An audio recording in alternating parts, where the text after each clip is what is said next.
भक्त वत्सल भगवान की जय हो। कृष्णाय वासुदेवाय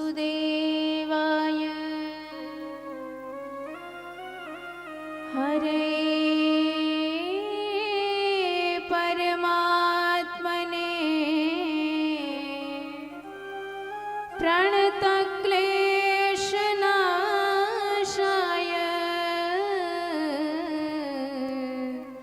गोविन्दाय नमो नमः।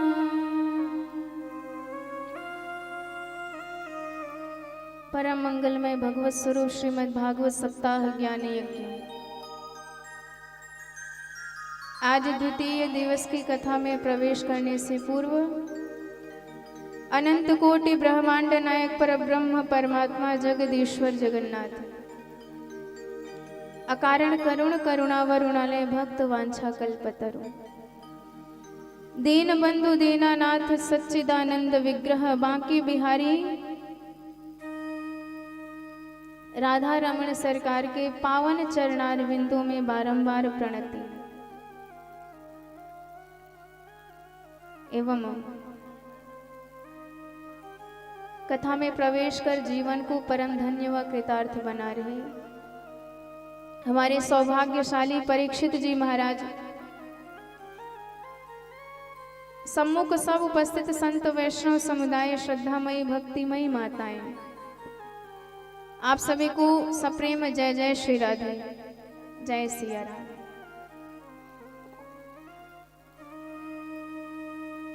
कल आपने श्रवण किया गोकर्ण जी ने 2 श्लोकों में जीवन का राज आत्मदेव जी को समझाया।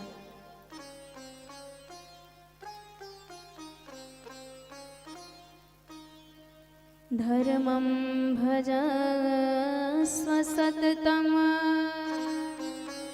त्याज लोक धर्मा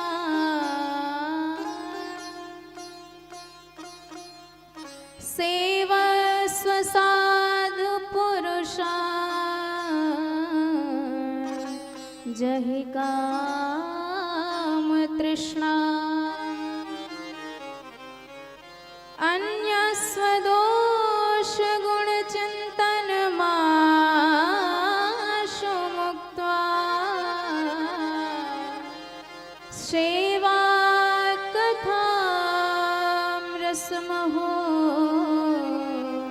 नितरा पिबत्वा। क्या करना है? संसार में रहते हुए भी भगवान का भजन करना है। संसार के कामों से आप विरक्त हो जाएं, तन से नहीं मन से।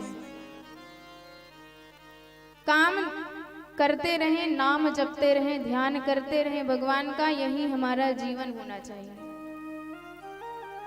पर ये कहो कि हम संसार के लिए ही तन मन धन सब कुछ दे दें तो ये गलत बात है। शरीर मिला है तो जो शरीर का धर्म है वो धर्म निभाना चाहिए। सबकी सेवा करते रहें और कथा रसपान भी करते रहें। पर आजकल सेवा तो सबको चाहिए पर सेवा करना कोई नहीं चाहता है। ऐसा नहीं, अपने से बड़ों की सेवा करें, माता पिता की सेवा करें, बुजुर्गों की सेवा करें, आज्ञा पालन करें और भगवान का भी भजन करते रहें। देखिए हमारे भगवान सेवा करने से सबसे ज्यादा प्रसन्न होते हैं। यदि पूछा जाए कि भगवान कैसे सबसे ज्यादा प्रसन्न होते हैं तो साधनम तस्य सेवनम, साधन है उनकी सेवा कीजिए। उन्हें कहाँ पाएंगे हम? वो कहीं गए नहीं हैं। जितने भी प्राणी दिखाई दे रहे हैं इस जगत में सब उन्हीं के स्वरूप हैं। सब में भगवान की ही छवि देखकर सबसे प्रेम से रहना चाहिए, सबकी सेवा करनी चाहिए। मंदिरों में जाओगे, मंदिर में ही भगवान मिलेंगे ऐसा निश्चित नहीं है। जो जीव टहल रहे हैं जिसमें भी प्राणों का संचार हो रहा है, समझ लीजिए सब भगवान के ही स्वरूप हैं। अपना हो चाहे पराया हो, शत्रु हो चाहे मित्र हो, चींटी हो चाहे हाथी हो, कुत्ता हो चाहे गधा हो, सब में भगवान ही है। भगवान के बिना इस दुनिया में किसी की कल्पना की ही नहीं जा सकती।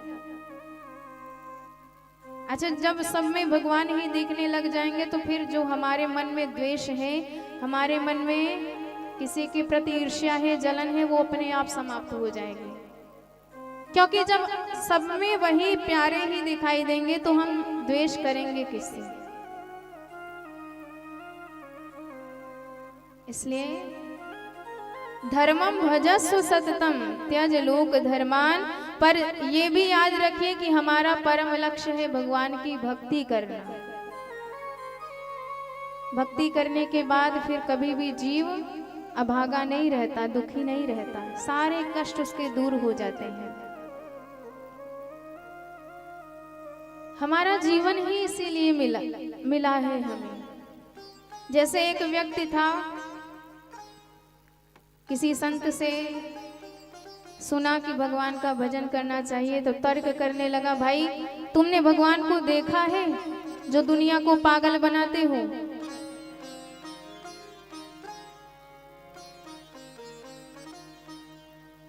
संत ने कहा कि ठीक है, जरा ये बताओ करते क्या हो तुम? उसने कहा कि दुकान चलाता हूं। तो जब उसने प्रश्न किया कि भगवान क्यों, संत ने प्रश्न किया कि ये बताओ तुम्हारी दुकान क्यों? कहता है कि अरे महाराज दुकान नहीं चलाएंगे तो खाएंगे क्या? कमाने के लिए दुकान चलाते हैं। अच्छा, धन के लिए। तो धन क्यों? कहने लगा महाराज यदि धन नहीं होगा तो खाएंगे क्या? पेट भरने के लिए धन आवश्यक है। अच्छा, भोजन के लिए। तो भोजन क्यों? तो भोजन हमारे जीवन के लिए है, क्योंकि भोजन नहीं करेंगे तो मर जाएंगे। तो संत ने कहा अच्छा, तो ये जीवन क्यों? जीते किस लिए हो? अब इस प्रश्न पे मौन। कभी आपके मन में भी ऐसे प्रश्न आए हैं कि जीवन क्यों? नहीं आते हैं तो लाइए। जीवन किस लिए है? जीवन खाने के लिए नहीं है, जीवन है भगवान की भजन के लिए। और जब ये बात सुनी तब पंडित आत्मदेव शर्मा को बोध हो गया। एवं सुतोक्ति वशतोपि गृहम विहाय।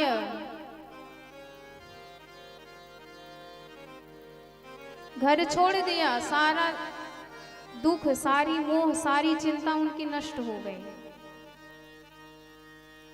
वन चले गए, भगवान में प्रेम किया। श्रीमद् भागवत जी के 10वें स्कंद का नियमित पाठ करने लगे और उनका भी कल्याण हो गया। श्री कृष्ण मापनियतम दशमस्य पाठात् युक्तो हरेरनुदिनम परिचर्यवास। अब जब पंडित जी का उद्धार हो गया, अब धुंधकारी ने अपनी मैया को पकड़ा। कहने लगा ये बताओ, पिताजी तो चले गए पर माल गाड़ रखा है, बताओ उनका पता। माँ रोने लगी, बेटा घर में तूने छोड़ा ही क्या है जो तुझे दूं? डांटने लगा, नहीं बताओगी तो जलती लकड़ी से पीटूंगा। आज इतना कष्ट हुआ कि जिस बालक को मैंने इतना बड़ा किया, सब कुछ उसे समर्पित कर दिया, आज वही कहता है कि धन नहीं बताओगी तो तुझे पीटूंगा। कितना कष्ट होता है। रात को घर से निकल पड़ी, एक अंध कुआं में गिर गई, वहीं उसका प्राणांत हो गया। कूपे पाता कृतौ रात्रो तेन सा निधनम गता। गोकर्ण जी भी तीर्थ यात्रा को चले गए। धुंधकारी अकेला मन ही ना लगे, बाजार से 5-5 वैश्याओं को पकड़ के लाया। चोरी करता एक दिन इतना चोरी करके आया वैश्याओं ने सोचा कि यदि ये पकड़ा गया तो हमें भी पकड़वाएगा, तो बहन इसे ठिकाने लगाओ और जो धन है सब लेके चलो। मदिरा पिलाया, रात्रि के वक्त पलंग पे बांध करके गले में फांसी का फंदा लगा के मारने लगी तो चीखा। जब चीखने लगा तो एक वेश्या गई, चूल्हे में अंगार दहक रही थी, उठा के लाई, धुंधकारी के मुख में जबरदस्ती भर दिया और आग से तड़प तड़प कर उसका निधन हो गया। तप्तांगार समूहांश तन्मुखे ही विचिक्षिपुः अग्निज्वालाति दुःखेन व्याकुलो निधनं गता।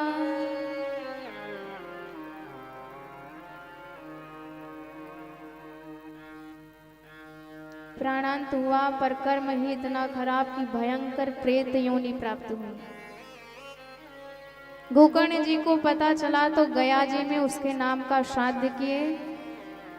एक दिन लौट के घर आए, रात्रि का वक्त था, घर का एक कोना साफ करके सोचा कि सो जाए, पर उसी वक्त अचानक से विचित्र आकृतियां प्रकट होने लगी। कभी भेड़, कभी भैंसा, कभी हाथी, कभी रोने लग जाता है। बार बार गोकर्ण जी पूछते हैं कि कौन हो भैया, बोल ही नहीं पाता है। जल उठाया, अभिमंत्रित किया, छींटा मार दिया, वह प्रेतात्मा बोल पड़ा, अहम भ्राता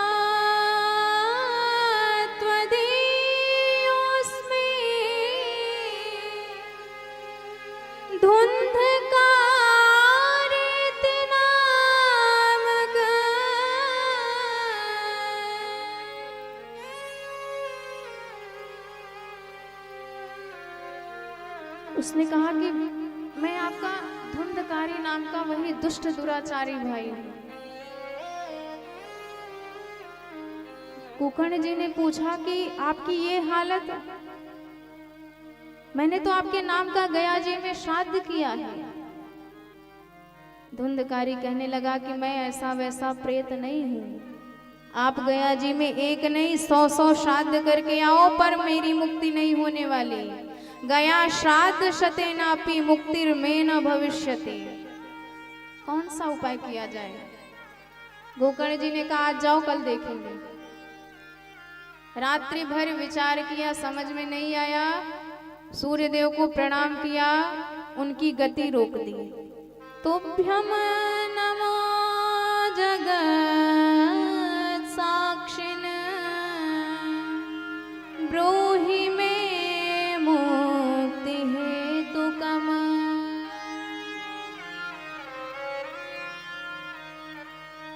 सूर्य जी से कहा कि मेरे भाई के उद्धार का उपाय बताइए। भगवान ने बताया कि श्रीमद् भागवतान मुक्ति ही सप्ताहम वाचनम कुरु। श्रीमद् भागवत की कथा से ही आपके भाई का उद्धार हो सकता है। आषाढ़ के मास में कथा का आयोजन किया। एक 7 गांठ वाला बांस मंडप के सामने गाड़ दिया। वायु रूप में धुंधकारी वही कथा सुन रहा है। पहले दिन की कथा संपन्न हुई तो पहली गांठ फट गई। दूसरे दिन की संपन्न हुई तो दूसरी गांठ।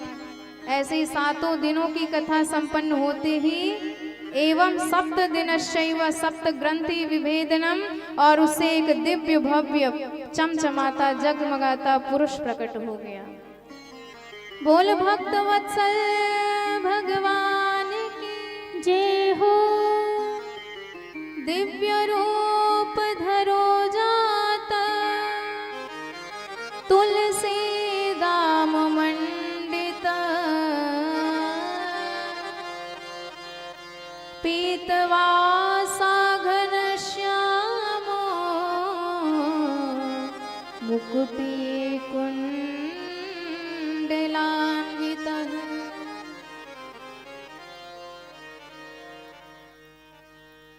गोकर्ण जी ने प्रश्न किया, भाई आप कौन हो? उसने कहा कि मैं आपका वही दुष्ट दुराचारी भाई धुंधकारी हूं। आश्चर्य में भर गए गोकर्ण जी कि तुम्हारी इतनी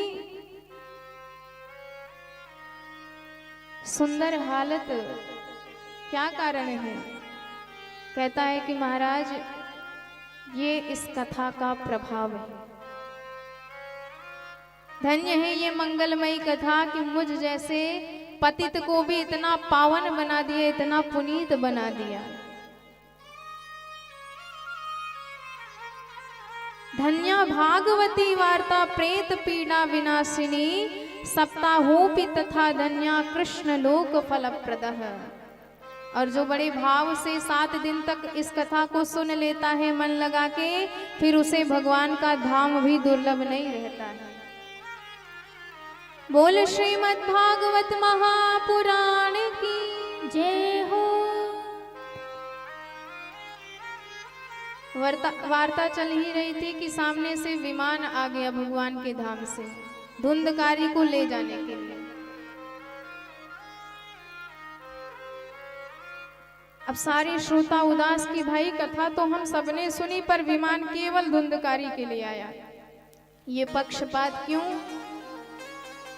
तो गोकर्ण जी ने उनकी तरफ से प्रश्न किया कि भाई यहाँ पर अनेक श्रोता है, आप एक के लिए विमान क्यों लाए? अत्रैव बहवः सन्ति श्रोतारो मति निर्मला। तो भगवत पार्षद ने बताया कि कथा तो हजारों लोगों ने सुनी है, पर केवल बैठे हैं, इस कान से सुना उस कान से निकाल दिया।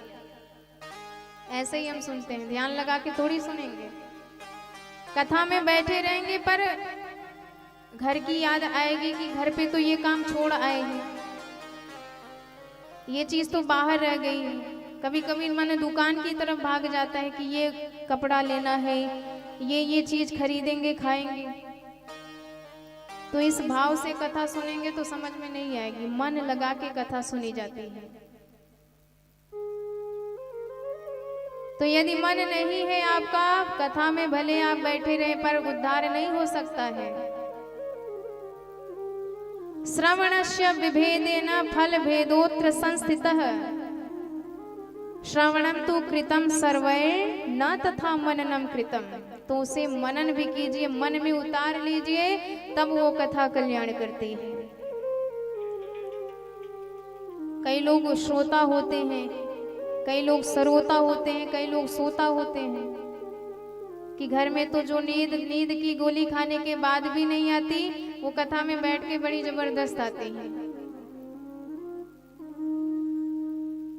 तो भगवान तो मात्र श्रोता को मिलते हैं जो मन लगा के कथा सुनते हैं। गोकर्ण जी ने कहा, चिंता मत करो, फिर से कथा सुनाएंगे। सावन महीने में फिर से कथा आयोजित की गई। सारे गांव वालों ने बड़े भाव से सुना और अब तो जितने श्रोता उतने विमान प्रकट हो गए। जैसे अयोध्यावासी राम जी के साथ साकेत धाम को गए थे, ऐसे आज गोकर्ण जी के साथ समस्त ग्रामवासी भगवान के धाम जा रहे हैं।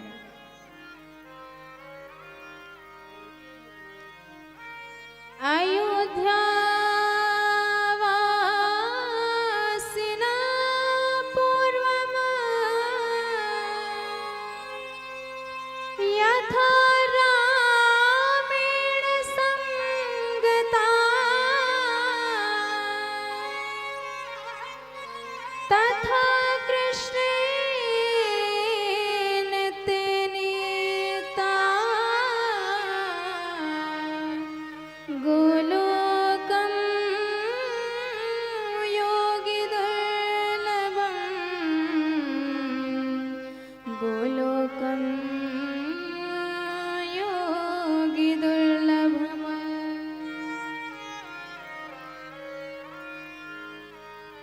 तो इस कथा का आयोजन वैसे ही किया जाता है जैसे आप अपनी कन्या के विवाह का आयोजन करते हो।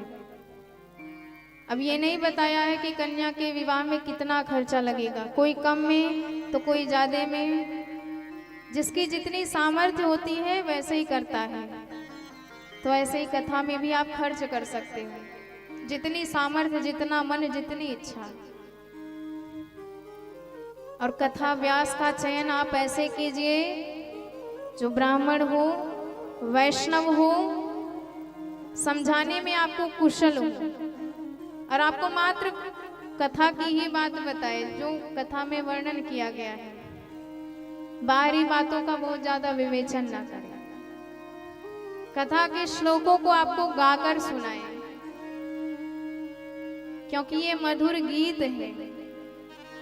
एक एक श्लोक सुनने मात्र से भगवान चित्त में आपके बैठ जाते हैं, फिर निकालने से भी नहीं निकलेंगे।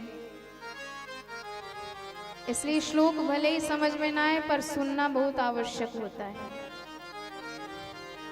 विरक्तो वैष्णवो विप्रो वेद शास्त्र विशुद्धिकृत दृष्टांत कुशलो धीरो वक्ता कार्योत्तिनि स्पृह। ये कथावाचक के गुण बताए गए हैं। और व्यास में साक्षात सुखदेव जी का स्वरूप दर्शन करना चाहिए, क्योंकि कहने वाला कोई भी हो पर कहलाने वाले तो हमारे ठाकुर जी होते हैं। बल्ब जल रहा, ये बल्ब की योग्यता नहीं है, इसके तार पावर हाउस से जुड़े हैं, इसलिए इसमें भी करंट आ रहा है और ये जल रहा है। तो हम जो भी काम करते हैं सब करवाने वाले हमारे भगवान होते हैं। इसलिए कभी भी अपना महत्व नहीं समझना चाहिए कि हम कर रहे हैं। अहंकार आ जाता है, काम बिगड़ जाता है।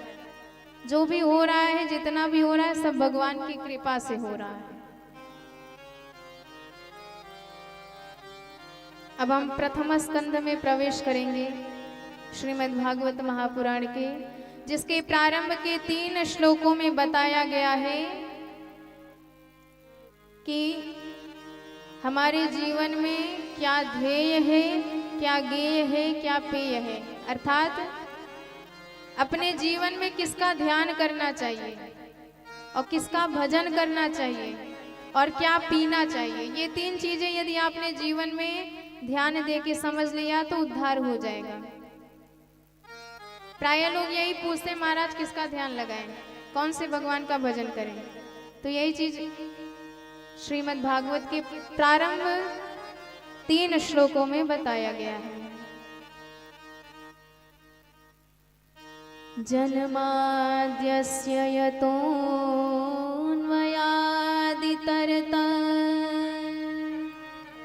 चार्थेष्वभिज्ञस्वराट् तेने ब्रह्म हृदय आदिकवये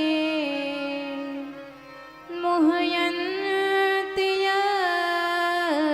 यत्सूरयः तेजो वारिमृदां यथा विनिमयो यत्र त्रिसर्गो मृषा धाम्ना स्वेन सदा निरस्तकुहकम् सत्यं परं धीमहि।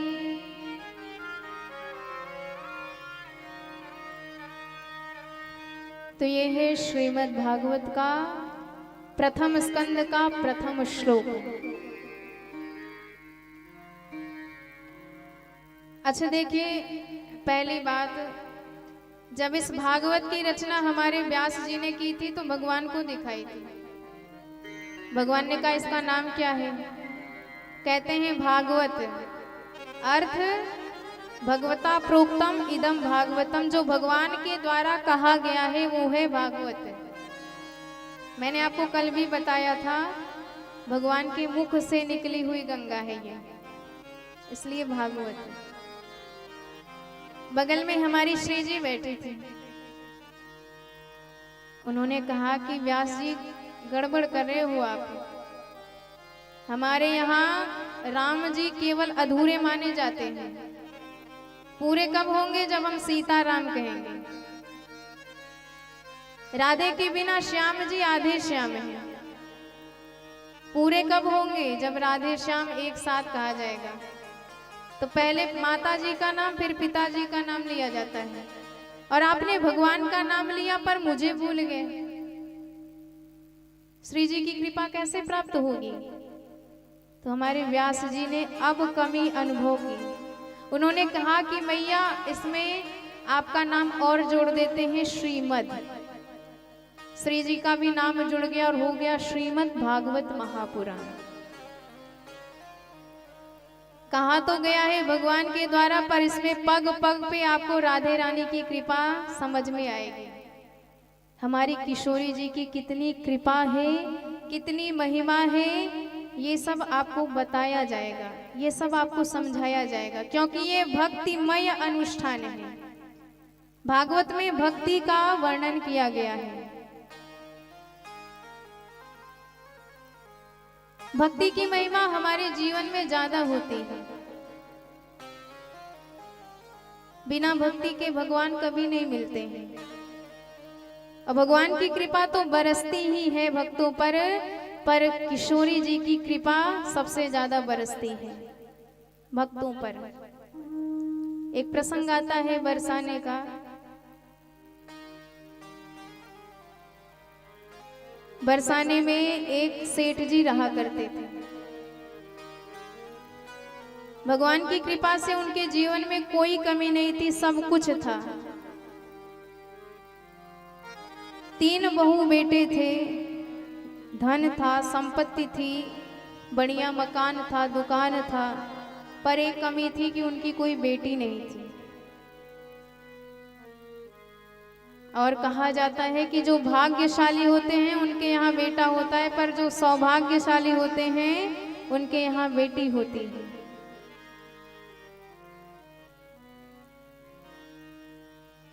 तो एक बार एक संत आए सेठ जी के घर में, संत की खूब सेवा करी और अपने मन की बात कह डाली कि महाराज हमारे यहाँ भगवान ने सब कुछ तो दिया है, कोई कमी नहीं है, पर एक कन्या हो जाती तो वो कमी भी पूरी हो जाती। अब जब ये बात कही तो संत ने उन्हें समझाया कि महाराज आप विचार करो, कहाँ के निवासी हो? बरसाने के निवासी हो। और बरसाने किसका धाम है? हमारी बरसाने वाली किशोरी जी का दिव्य धाम है, और वो तो भगवती हैं। महाराज आपको किसी और को बेटी बनाने की आवश्यकता नहीं है, आप तो भगवान से नाता जोड़ लो, आप तो किशोरी जी से नाता जोड़ लो। संसार के संबंधी धोखा दे सकते हैं, पर भगवान कभी भक्तों को धोखा नहीं देते हैं।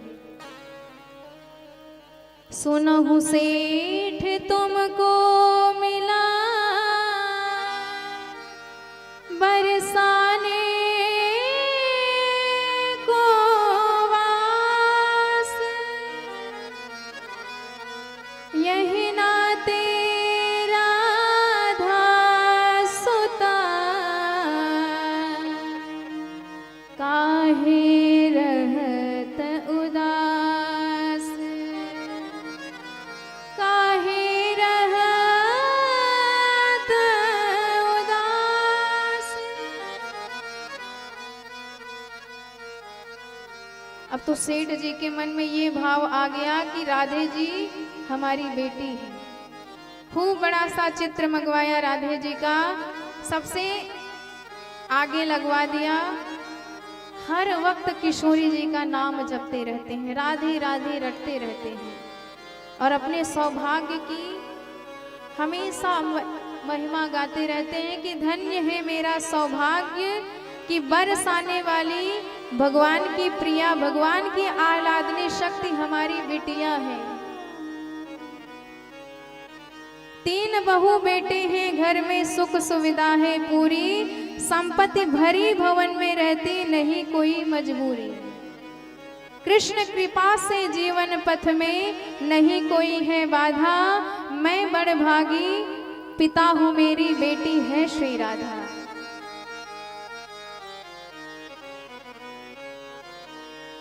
अब भाई जब भक्त से भगवान नाता जोड़ता है तो भगवान भी उस संबंध को स्वीकार कर लेते हैं।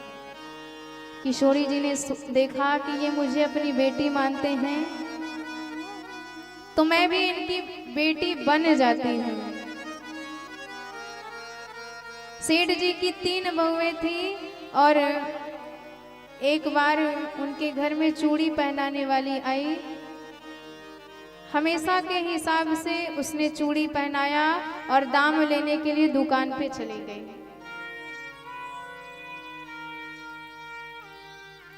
पर आज इसने 3 बहुओं को तो चूड़ी पहनाई ही थी,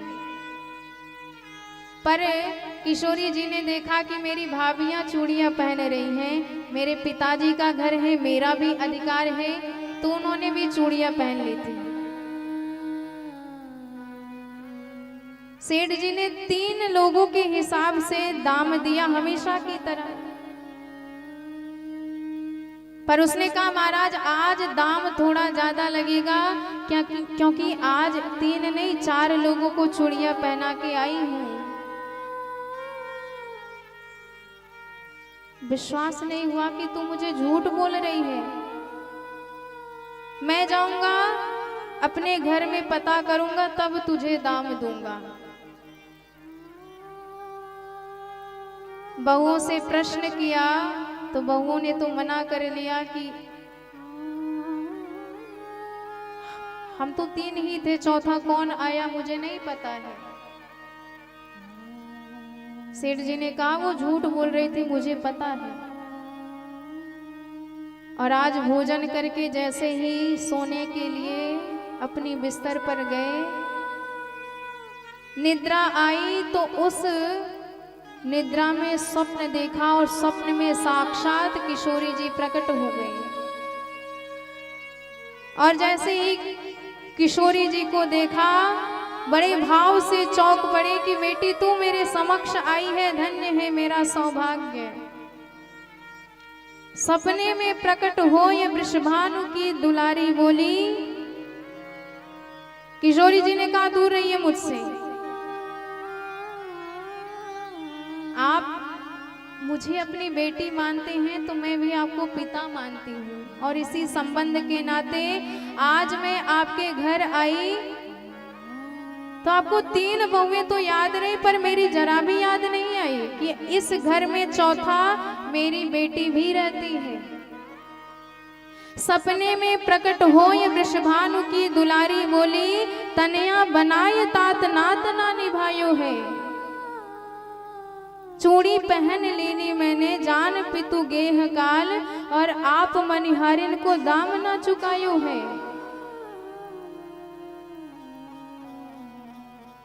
सेठ जी ने जैसे ही सुना आश्चर्यचकित रह गए कि धिक्कार है, मैं कैसे भूल गया कि मैंने किशोरी जी को अपनी बेटी स्वीकार किया है, उन्हें अपनी बिटिया माना है। कैसे भूल सकता हूं मैं।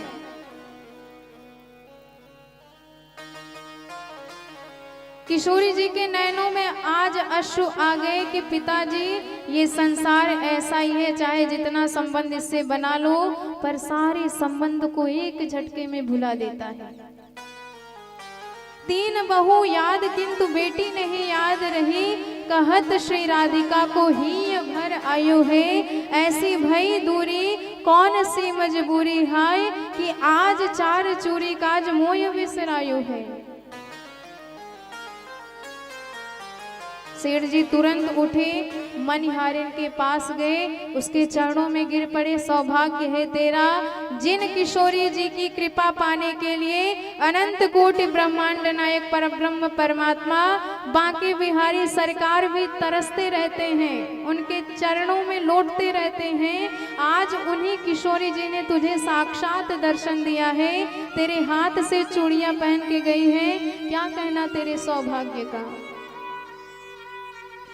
मैंने मानी सुता किंतु निज नैनन नहीं निहारी है, चूड़ी पहन गई तो कर से श्री वृषभानु दुलारी है। ये हमारी किशोरी जी की कृपा है, ये उनकी करुणा है। जब उनकी कृपा बरसती है तो सारे दोष, सारे अवगुण समाप्त हो जाते हैं। इसलिए वृंदावन धाम में कोई आपको कृष्ण कृष्ण जपता नहीं मिलेगा। वृंदावन धाम में सब राधे राधे कहते मिलेंगे, क्योंकि राधे राधे जपो चले आएंगे बिहारी। राधे रानी का नाम सुनते ही वो ब्रह्म खिंचा हुआ चला आता है। ये भक्ति की महिमा है। आइए बड़े भाव से हम सब भी उसी दिव्य भाव में अपने मन को समर्पित करें। राधे मेरी स्वामिनी,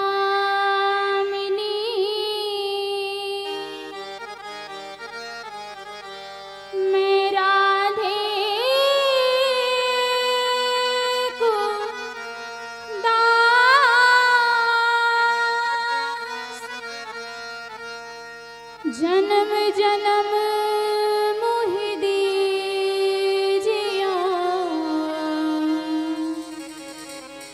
श्री वृंदावन वास, श्री वृंदावन वास।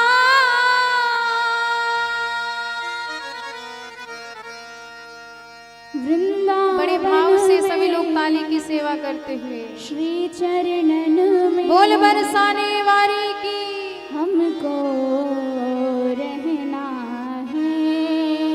हो वृंदावन में श्री चरणन में हमको रहना है।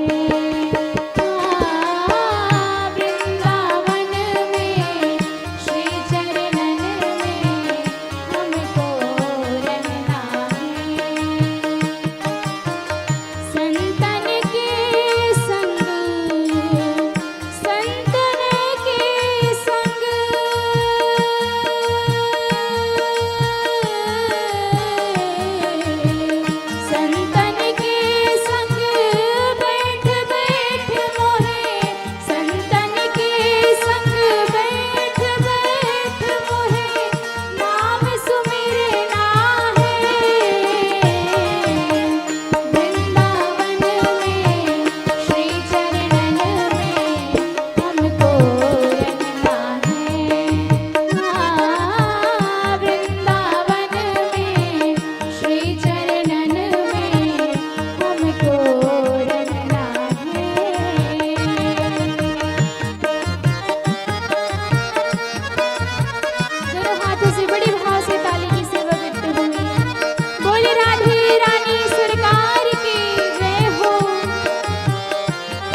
तीनों लोक में तू मेरा धन, तीनों लोक में तू मेरा धन।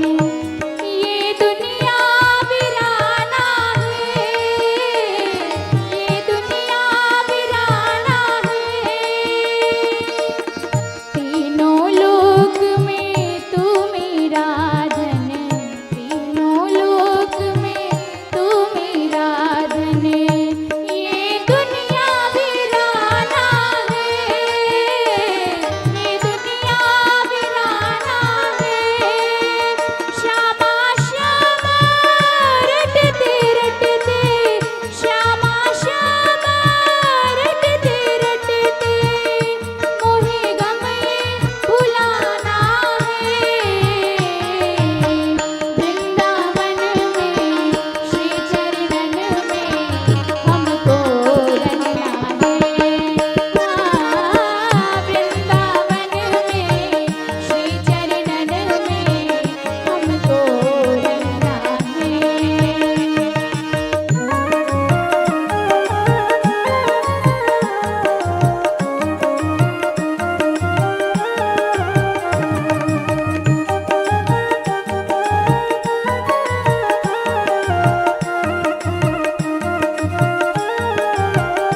तो इसीलिए प्रथम श्लोक में बताया है किसका ध्यान करना चाहिए।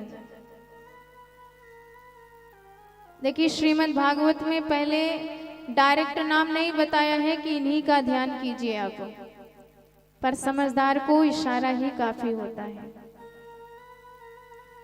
पहले लक्षण बताते हैं भाई वो कौन है, कैसे उनका स्वरूप है, कैसे दिखते हैं। तो कैसे हैं? जन्माद्यस्य यतः, पहला लक्षण, अर्थात सारे संसार में जो समाया हुआ है वो।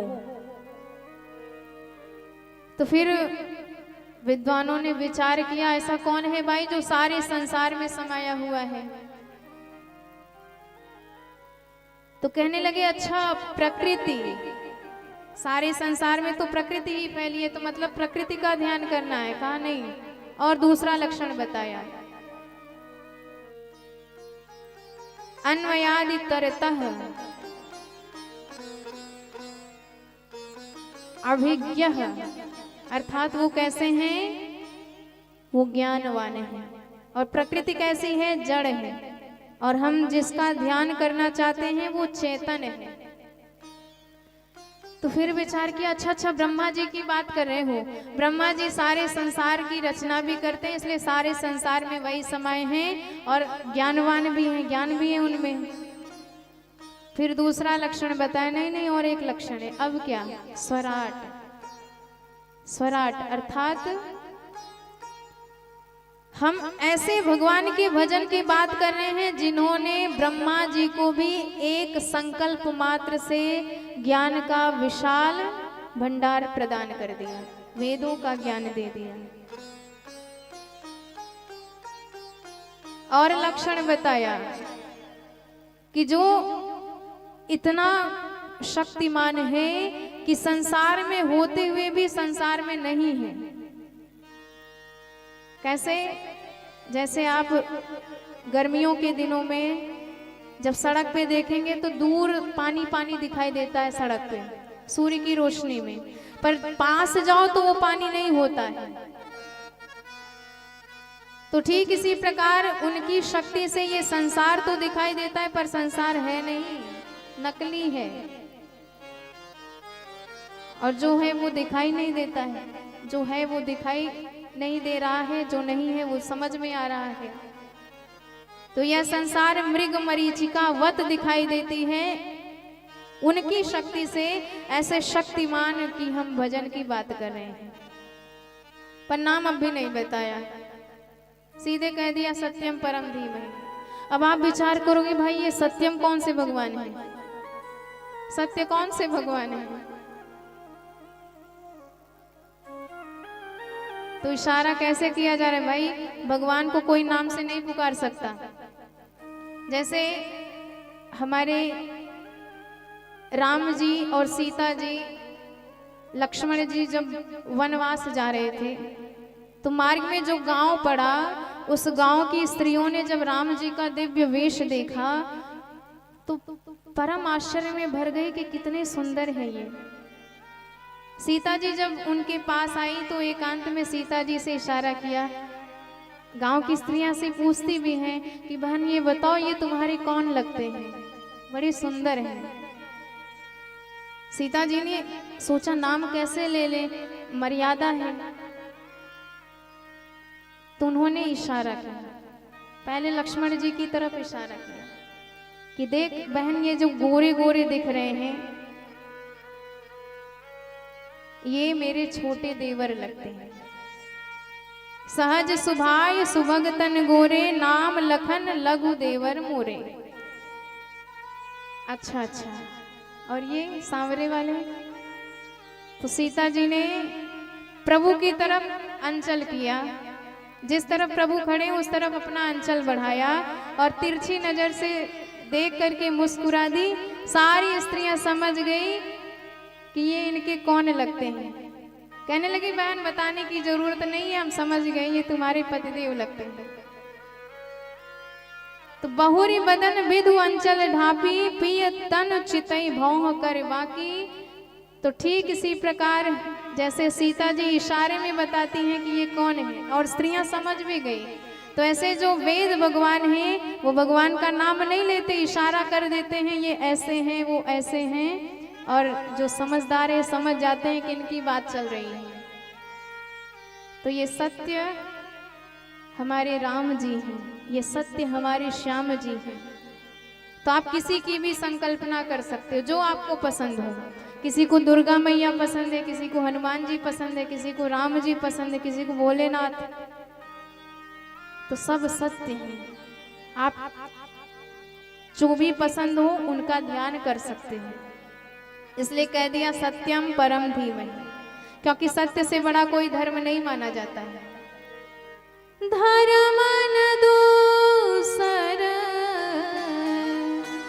सत्य समाना, आगम निगम पुराण बखाना, आगम निगम पुराण बखाना, आगम निगम पुराण बखाना। धर्म न दूसर, धर्म न दूसर, धर्म न दूसर, सत्य समाना, आगम निगम पुराण बखाना, आगम निगम पुराण बखाना, आगम निगम पुराण बखाना। बोल भक्त वत्सल भगवान की जय हो। इसलिए जो सत्य का आचरण करता है समझो वो भगवान की पूजा करता है। दुनिया में ऐसा कोई व्यक्ति नहीं है जो झूठ सुनना पसंद करेगा। सुनना सबको सत्य ही है, पर बोलना नहीं है। तो आप सत्य का आचरण करिए, इससे बड़ी भगवान की और सेवा नहीं हो सकती। तो आपको समझ में आ गया होगा किसका ध्यान करें? सत्य का ध्यान करना है, सत्य का आचरण करना है, और सत्य जो वे हमारे भगवान उनका ध्यान करना है। तो पहली बात। अब दूसरी बात आती है कि भाई भजन किसका किया जाए, गुण किसके गाए जाए। दुनिया वालों के गुण गाओगे तो उद्धार नहीं हो सकता है। तो किसके गुण गाएं, क्या करें? धर्मः प्रोजित कैतवोत्र परमो निर्मत्सराणां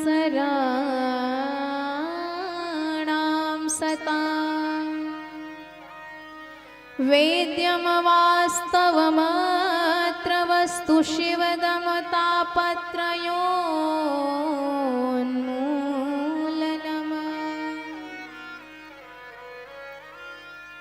श्रीमद्भागवते महामुनिकृते किं वा परेरीश्वर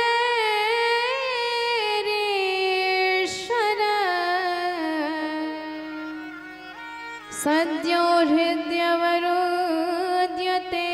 त्रिकृतिभिः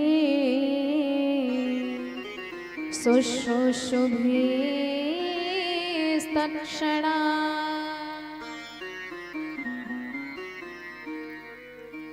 तो आपको भगवान का भजन करना है।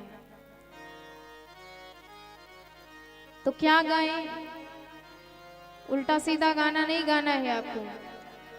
आपको श्रीमद् भागवत के श्लोक गाना है।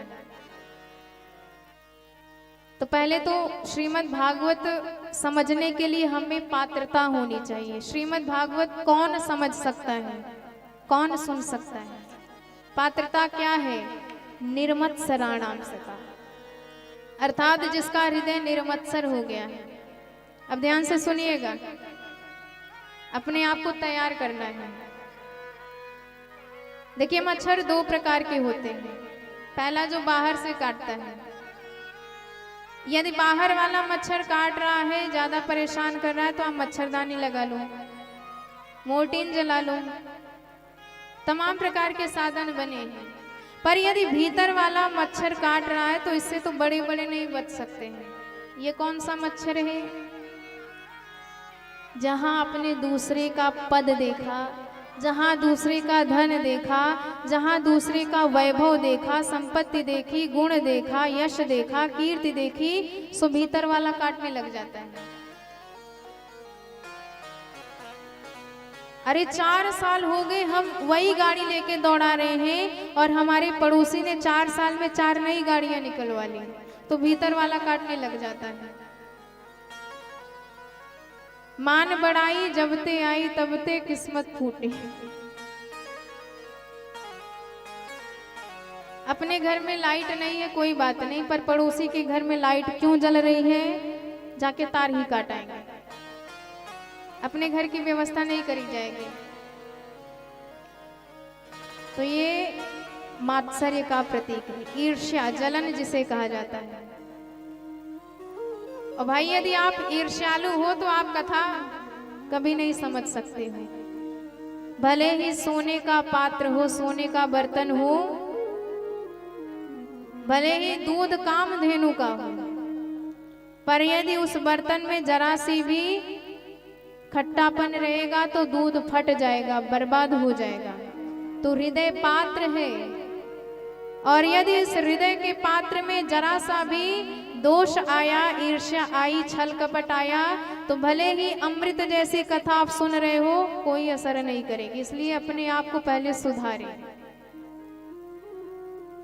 हमारी तो ये पता नहीं कैसी मानसिकता है कि अपना भी नुकसान करके दूसरों का नुकसान करना ही करना है। जैसे एक बार एक व्यक्ति था, किसी से सुन पाया कि भोलेनाथ बहुत जल्दी प्रसन्न होते हैं, तो गया, तपस्या किया, भोलेनाथ को प्रसन्न किया, प्रकट हुए भोलेनाथ, तो आशीर्वाद मांगा कि महादेव मैं जो चाहूं सो हो जाए। भगवान ने विचार किया, यदि इसे आशीर्वाद दे दिया तो सब बर्बाद कर देगा। भोलेनाथ ने कहा कि ठीक है, तुम्हें ये शंख प्रदान कर रहे हैं, इसे बजा के जो भी इच्छा कहोगे सो तो तुरंत मिल जाएगा, पर एक शर्त है। क्या? जो चीज तुम्हें मिलेगी तुम्हारी पड़ोसियों को वो 2 गुनी मिलेगी। भोलेनाथ जानते थे कि ये तो इस बात को मानने वाला नहीं है कि हमारे पड़ोसियों का कल्याण हो जाए। शंख लेके आया, इसने कहा कि कभी मांगेंगे ही नहीं।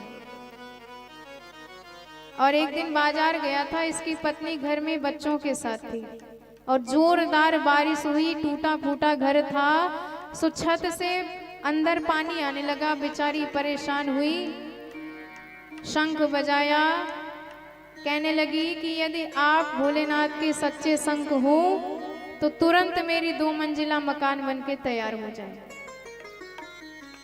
तुरंत मंजिला 2 बनके तैयार, पर पड़ोसियों की 4-4 मंजिला। अब जब वो बाजार से घर आया, अपने 2 मंजिला मकान के चारों तरफ 4 मंजिला मकान देखा, समझ गया पत्नी ने गड़बड़ की है। आया, डांटने लगा, तुझे मांगना भी नहीं आता है, मैं दिखाता हूँ कैसे मांगा जाता है। इसने शंख उठाया, बजाया, कहा कि हे भोलेनाथ के शंख, यदि आप सत्य हो तो मेरी एक आंख फूट जाए। अब इसकी एक आंख फूटी, पड़ोसियों की दोनों फूटी, फिर भी मन नहीं भरा इसका। फिर से शंख बजाया, फिर से प्रार्थना किया, यदि आप सत्य हो तो मेरे घर के सामने एक कुआं खुद जाए। और इसके घर के आगे एक कुआं खुदा, पड़ोसियों के दोनों आगे पीछे।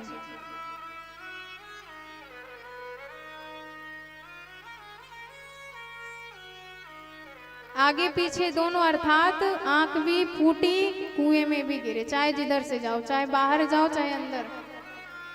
तो ऐसे ऐसे लोग होते हैं, वो चाहे जो कर ले पर भगवान की कृपा कभी नहीं प्राप्त कर सकते। हमारे व्यास जी कहते हैं ऐसे लोग श्रीमद् भागवत के अधिकारी कभी नहीं हो सकते, इसलिए पहले पात्रता बनाओ, तब आप कथा के अधिकारी बनोगे। और तब यदि आपने एक भी श्लोक गा लिया तो उस श्लोक का प्रभाव है, उस कथा का प्रभाव है कि सद्यो हृदयवरुध्यते त्रिकृतिभिः शुश्रूषुभिः तत्क्षणात् आपके हृदय में ईश्वर आके अवरुद्ध हो जाएंगे। ये नहीं कहा बैठ जाएंगे, उन्होंने कहा कि अवरुद्ध हो जाएंगे। बैठने और अवरुद्ध होने में अंतर है। बैठा किसे कहा जाएगा? जो अपने मर्जी से आएगा, अपनी मर्जी से चला जाएगा। अवरुद्ध उसे कहा जाएगा जो ना तो अपनी मर्जी से आता है, ना तो अपनी मर्जी से जाता है। तो भगवान जबरदस्ती आपके हृदय में विराजमान हो जाएंगे और एक बार बैठ गए तो निकल भी नहीं पाएंगे। ये असर है। और तीसरा श्लोक जिसमें ये बताया गया कि हम पिए क्या, तो क्या पीना चाहिए? बार में नहीं, दरबार में जाइए और भगवान के नाम का रस पीजिए। भगवान के गुण गणों का प्याला भर भर के पीजिए। निगम कल्प तरोर्गलितम फलम शुक मुखादमृत द्रव संयुतम पिबत भागवतम रसमालयम मुहुर्हो रसिका भुवि भावुका।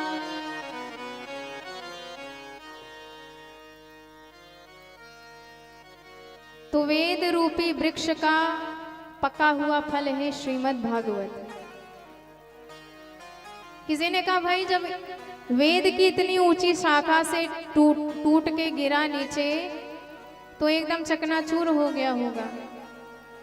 तो व्यास जी कहते हैं नहीं नहीं, डायरेक्ट गिरा होता तो जरूर फूट जाता, पर ये इनडायरेक्ट आया है, डाली प्रति डाली की सहायता से आया, इसलिए टूटा फूटा नहीं है। शिष्य प्रशिष्यादि रूप पल्लव परंपरया शनैर अखंड मेवावतीर्णम न त उच्च निपातेन स्फुटितम। पहले हमारे नारायण प्रभु की शाखा से टपका, ब्रह्मा जी की शाखा पर अटका, ब्रह्मा जी की शाखा से टपका तो नारद जी की शाखा पे लटका, नारद जी की शाखा से टपका तो व्यास जी की शाखा पर अटका, और व्यास जी की शाखा से टपका तो शुकदेव महाप्रभु और उनसे परीक्षित जी समेत समस्त भारतवासियों को यह दिव्य अमृत प्राप्त हुआ है।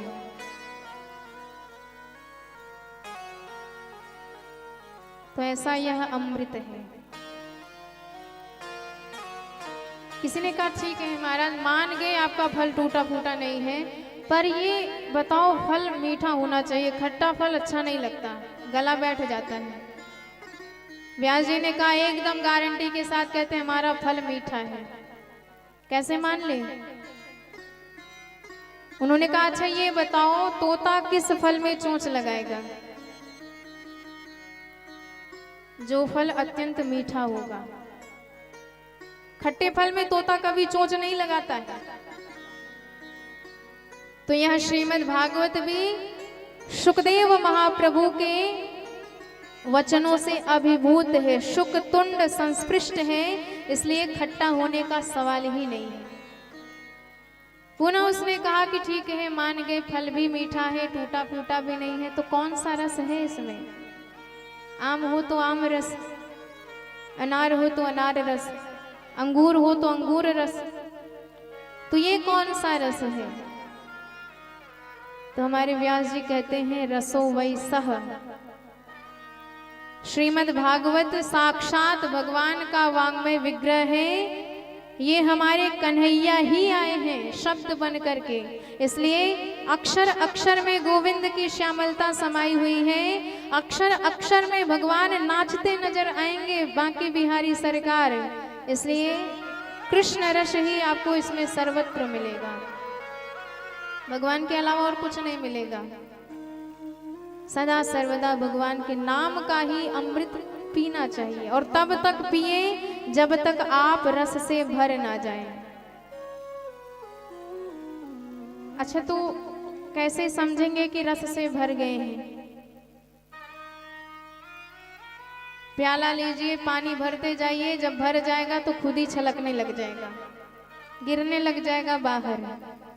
तो ठीक इसी प्रकार जब हम भी कृष्णमय हो जाएंगे, कृष्ण नाम रस से भर जाएंगे, तो हमारे नैनों से अश्रु छलकने लग जाएंगे। दृगबिंदु ये कहते हैं कि घनश्याम है दिल में, नैनों से प्रेम जल की वर्षा तभी तो होगी, घन बन के जब हृदय में घनश्याम आप होंगे।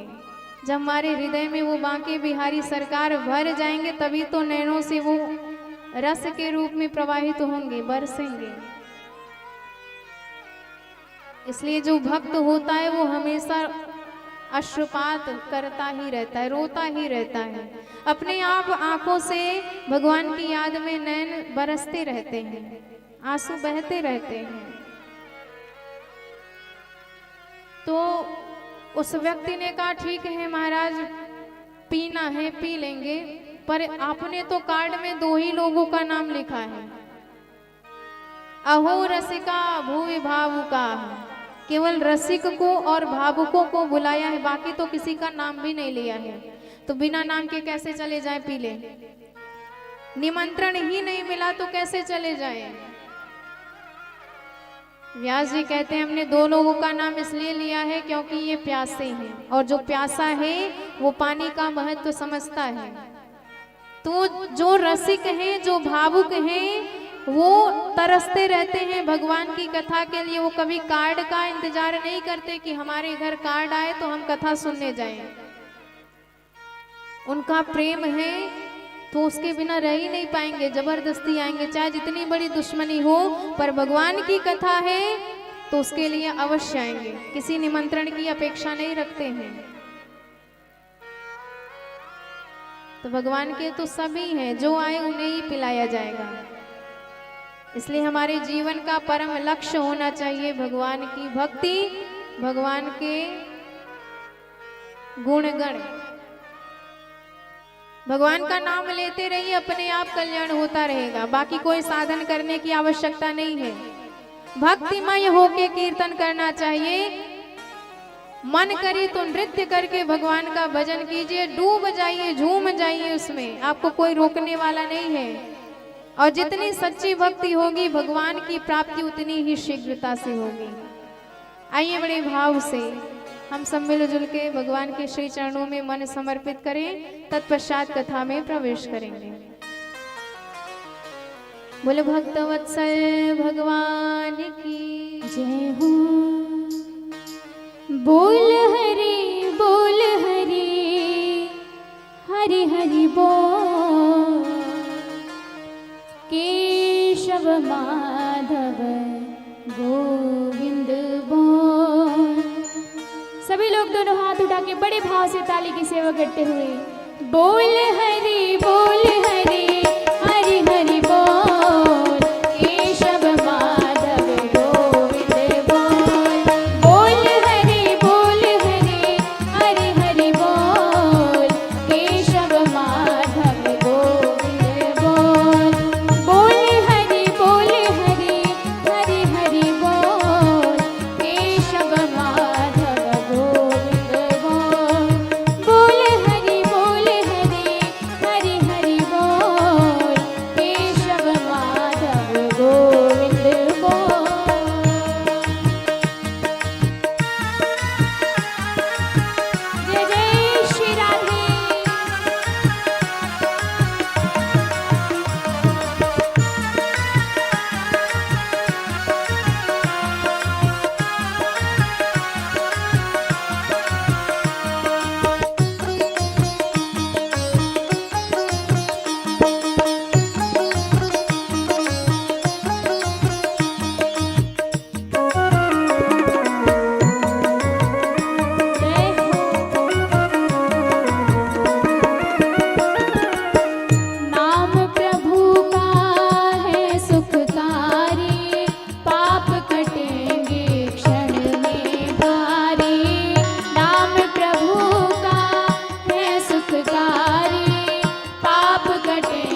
केशव माधव गोविंद बोल।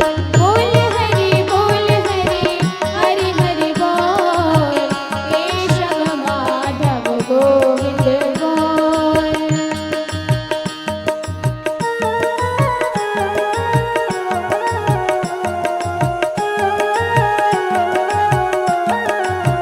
बोल वृंदावन बिहारी लाल की जय हो।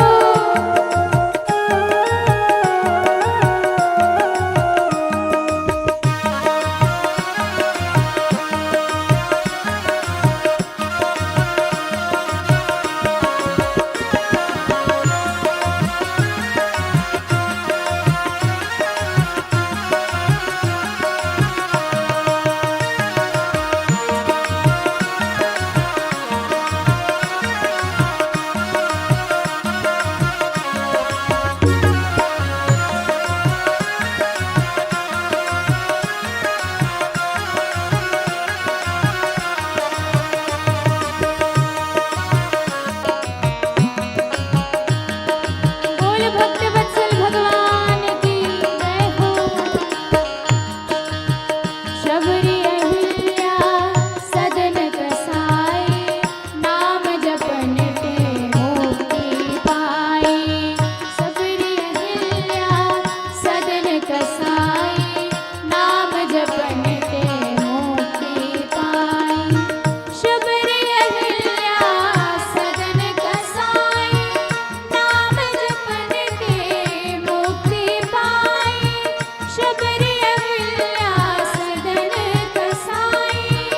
नाम जपन ते मुक्ति पाई।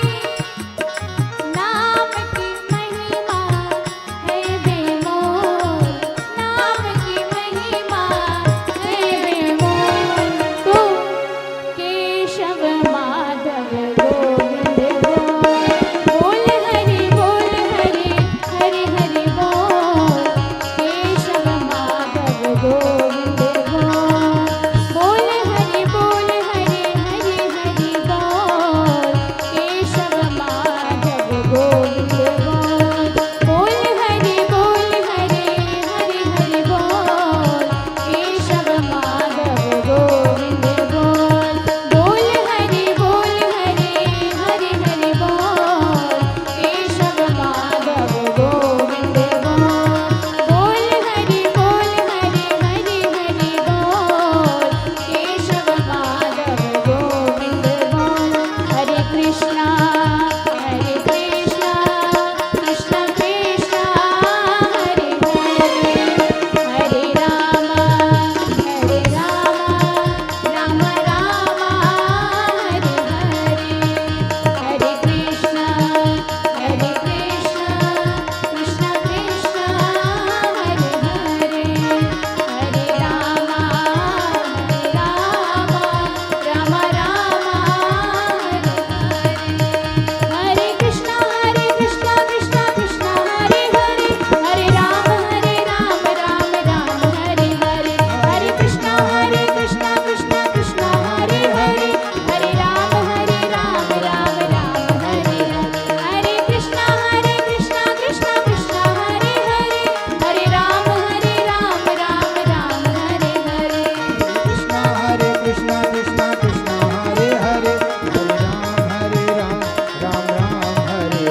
हरे कृष्णा कृष्ण कृष्ण हरे हरे।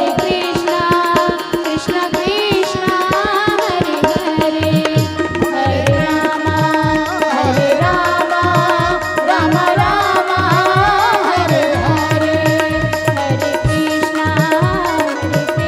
कृष्णा कृष्ण कृष्ण हरे हरे। हरे राम राम राम हरे हरे। राम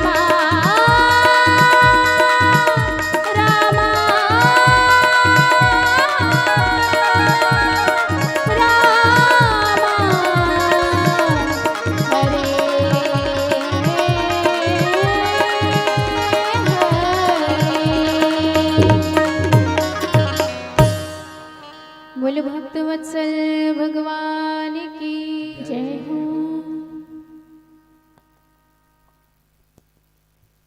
तो यही श्रीमद् भागवत की मंगलमय कथा नैमिषारण्य में शौनकादि ऋषियों को हमारे सूत जी महाराज सुना रहे हैं।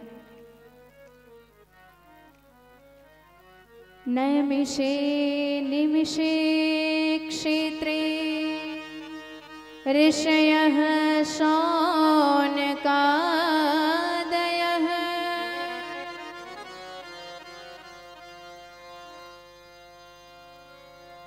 तो शौनकादि ऋषियों ने सूत जी महाराज से 6 प्रश्न किए और उन्हीं 6 प्रश्नों के उत्तर में सूत जी ने संपूर्ण श्रीमद् भागवत का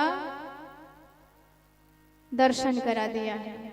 तो ये 6 प्रश्न कौन कौन से हैं हम सब भी श्रवण करेंगे। किम श्रेयः शास्त्र सार कह स्वावतार प्रयोजनम् किम कर्मः केवतारश्च धर्मः कं शरणं गता। पहला प्रश्न, प्राणियों का परम धर्म क्या है? जीव का परम लक्ष्य क्या है?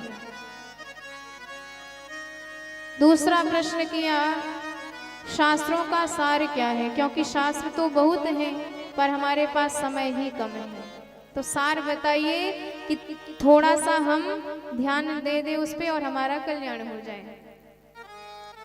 तीसरा प्रश्न, भगवान तो सर्व समर्थ हैं, तो भाई उन्हें अवतार लेने की आवश्यकता क्यों पड़ गई? अपनी इच्छा से दुश्मनों का नाश भी तो कर सकते हैं, तो रावण को मारने के लिए राम जी बन के क्यों आए? कंस को मारने के लिए श्याम जी बन के क्यों आए? हिरण्याक्ष का उद्धार करने के लिए वाराह क्यों बने? तो भगवान ने अवतार क्यों लिया? ये तीसरा प्रश्न। चौथा प्रश्न कि भगवान के कितने अवतार हुए, कहां कहां अवतार हुए? और पांचवा प्रश्न किया कि हर जीव का परम लक्ष्य क्या होना चाहिए? छठा प्रश्न किया कि भगवान आते हैं धर्म की रक्षा के लिए, धर्म की स्थापना करके चले जाते हैं, तो धर्म कम शरणम गता, धर्म किनकी शरण में जाता है? हमारे सुखदेव जी का ध्यान करते हैं कि बिना गुरु के हम आपको कोई भी ज्ञान नहीं बता सकते हैं। तो सूत जी के सद्गुरुदेव भगवान हैं सुखदेव जी। तो दिव्य सुखदेव जी का 2 श्लोकों में ध्यान किया कि सुखदेव जी कैसे हैं।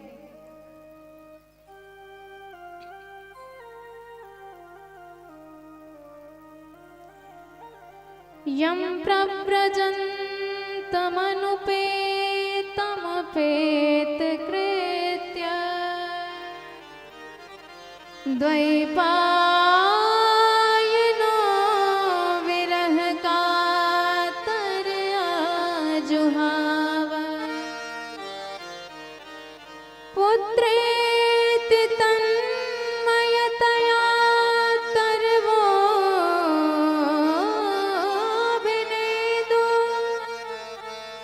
तं सर्वभूतहृदयं मुनिमानतोऽस्मि।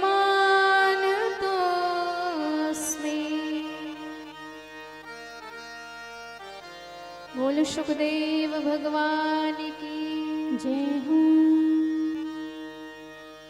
सुखदेव जी 12 वर्ष के बाद अपनी मां के गर्भ से निकले और पैदा होते ही सीधे वन की तरफ भागे चले जा रहे हैं। हमारी किशोरी जी के पास एक शुक है। राधा जी ने उस शुक से कहा, सुखदेव जी से कहा कि बेटा तुम धरती पर जाओ, धरती वालों पर जरा तुम्हारी कृपा बरसेगी तो उनका भी कल्याण हो जाएगा, उद्धार हो जाएगा। सुखदेव जी ने कहा कि माँ हम आपके पास हैं, सुरक्षित हैं, माया से बचे हैं। जहां दुनिया में जाएंगे माया घेर लेगी भगवान की। जीव जब तक गर्भ में रहता है तब तक उसे सब याद रहता है। जहां गर्भ से बाहर निकला सब भूल जाता है कि हम कौन हैं, किस लिए गर्भ में आए हैं। जैसे आकाश से जल एकदम निर्मल स्वच्छ आता है, पर जैसे ही धरती पर गिरता है मटिया मैल हो जाता है। ठीक इसी प्रकार जगत में आते ही सारे प्राणी माया से घिर जाते हैं, माया का कीचड़ लग जाता है। भूमि परत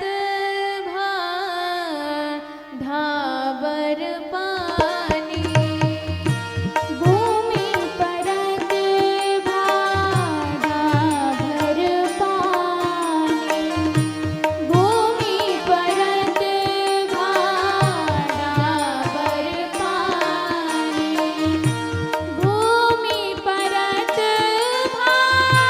ढाबर पानी, भूमि परत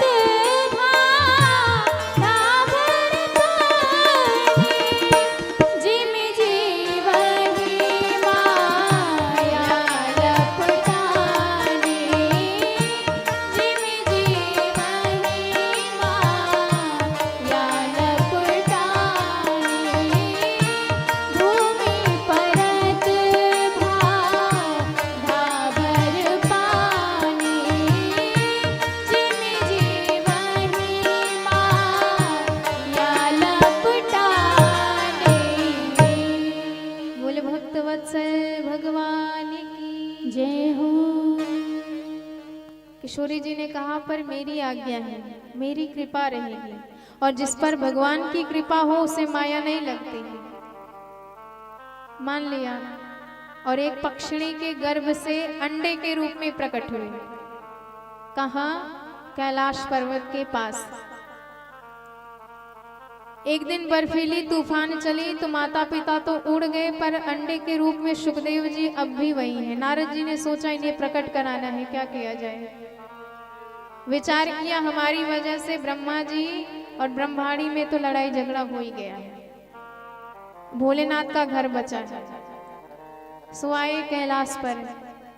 भोलेनाथ तो बाहर थे, पार्वती जी अकेली थी। जैसे ही देखा स्वागत किया, आओ आओ नारद जी, बहुत स्वागत है, बड़े दिन बाद दर्शन दिए। क्या बात है, कहीं आना जाना छोड़ दिया क्या? नारद जी कहते हैं क्या बताएं मैया, संसार में झूठा प्रेम हो गया, नकली बनावटी प्रेम, इसलिए मन ही नहीं करता अब आने जाने का। अच्छा, पार्वती जी ने कहा तुम, पर नारद जी मैं क्या बताऊं अपने और भोलेनाथ के प्रेम के बारे में। भोलेनाथ मुझसे बड़ा प्रेम करते हैं, प्रमाण है। प्रमाण ये है कि किसी को भी गुरु द्वारा बताया गया मंत्र नहीं बताना चाहिए, गोपनीय रखना चाहिए। गोपनीय गोपनीय गोपनीय प्रयत्नतः। पर मेरे भोलेनाथ ने मुझे वो महामंत्र भी बतलाया है, इतना प्रेम है मुझसे। अच्छा अच्छा, और एक प्रमाण दूं आपको कि मान लीजिए आपको समाधि में भगवान के दर्शन होते हैं या स्वप्न में ही भगवान के साक्षात्कार होते हैं, तो कभी भी इस बात को दूसरों से चर्चा नहीं करनी चाहिए, नहीं तो उसका प्रभाव समाप्त हो जाता है। अपने भक्ति को अत्यंत छिपा के रखना चाहिए, तभी वह भक्ति प्रभावशाली होती, उसका प्रचार प्रसार नहीं किया जाता। पर मेरे भोलेनाथ जब भी समाधि में सरकार का दर्शन करते हैं तो मुझसे आके बताते हैं कि पार्वती भवानी, आज मैंने अपने राघव का दर्शन किया है, आज मैंने अपने श्याम का दर्शन किया है। नारद जी ने कहा कि मैया आपके और भोलेनाथ के प्रेम का क्या कहना। तब तो वो बात भी आपको बताई होगी कि उनके गले में जो मुंड माला है उसमें मुंड किनके लगे हैं। पार्वती मैया ने सोचा कि ये बात तो हमें कभी बताई ही नहीं। नारद जी ने सोचा काम बन गया, काफी है इतना। उन्होंने कहा मैया अब आप जानो, आपका काम जाने, अपने राम तो चलते हैं। नारद जी जैसे ही गए, पार्वती मैया विराजमान है। आपको पता है पहले जमाने में जब घर बनते थे तो एक कमरा अलग से बनाया जाता था, उस पे लिख दिया जाता था कोप भवन, और देवी जी उसमें प्रवेश कर जाएं, श्रीमान जी समझ जाते थे कि जब से इनकी मांग भरी है, मांग ही भरते आ रहे हैं, लगता है फिर कोई मांग इनकी पूरी करनी है। सो पार्वती जी भी कोप भवन में विराजमान है। भोलेनाथ आए, प्रश्न किया क्या बात है देवी जी। नारद जी को जाते देख लिया, जब ये आए हैं तो कुछ ना कुछ कांड करके तो जरूर गए होंगे। पार्वती जी ने कहा आप इतने कपटी हो, आज मुझे पता चला। ऊपर से तो एकदम गोरे गोरे पर हृदय के एकदम काले। महादेव जी ने कहा ऐसी कौन सी गड़बड़ी हमने कर दी।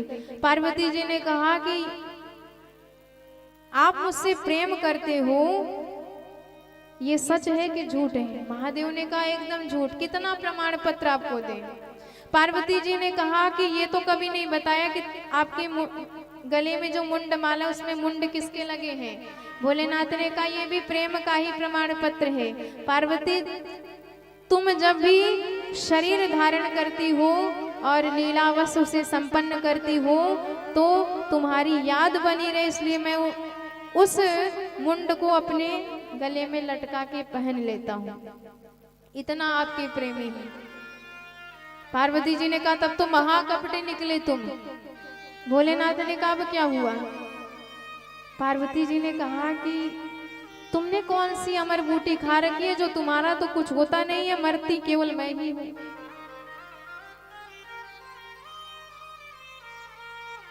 सो इस पर भोलेनाथ ने कहा कि हमने अमर कथा सुन रखी है। पार्वती जी ने कहा तो वो हमें भी सुननी। भोलेनाथ ने कहा ठीक है सुनाएंगे। डमरू बजा के पूरे प्रांत को निर्जन कर दिया, मात्र वो अंडा बचा रह गया। डमरू की झंकार से वो अंडा भी टूट गया। भोलेनाथ ने कथा सुनानी प्रारंभ करी, पर उन्होंने कहा कि हमें कैसे पता चलेगा कि तुम कथा सुन रहे हो, क्योंकि हम तो नयन बंद करके सुनाएंगे, इसलिए हाँ जी जरूर करते रहना। अब भोलेनाथ कथा सुनाए, पार्वती जी हाँ जी कह के सुनती रही।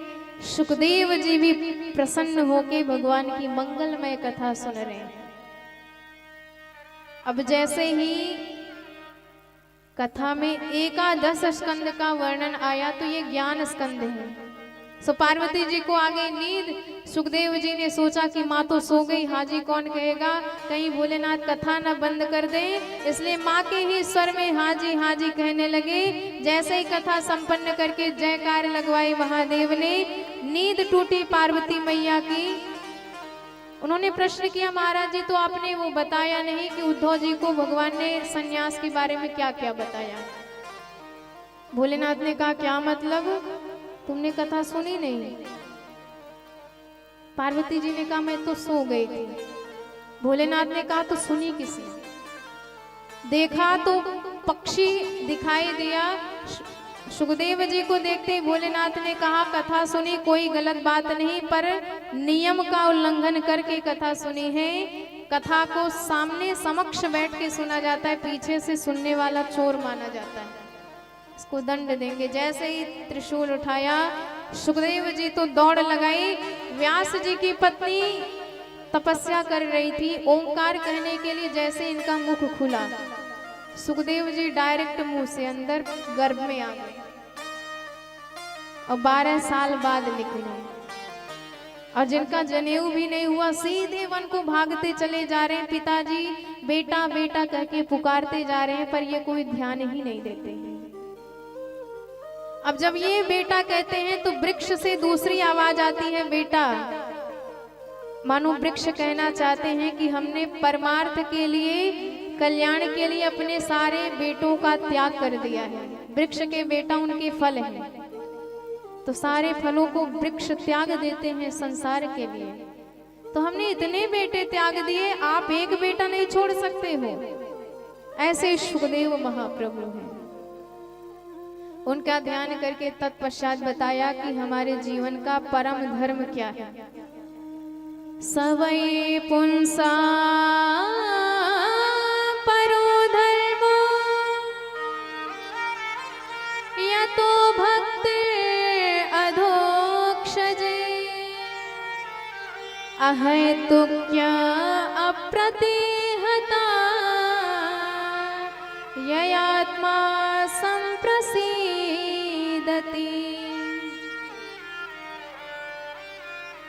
भगवान के चरणों में प्रेम करना हमारे जीवन का परम धर्म है।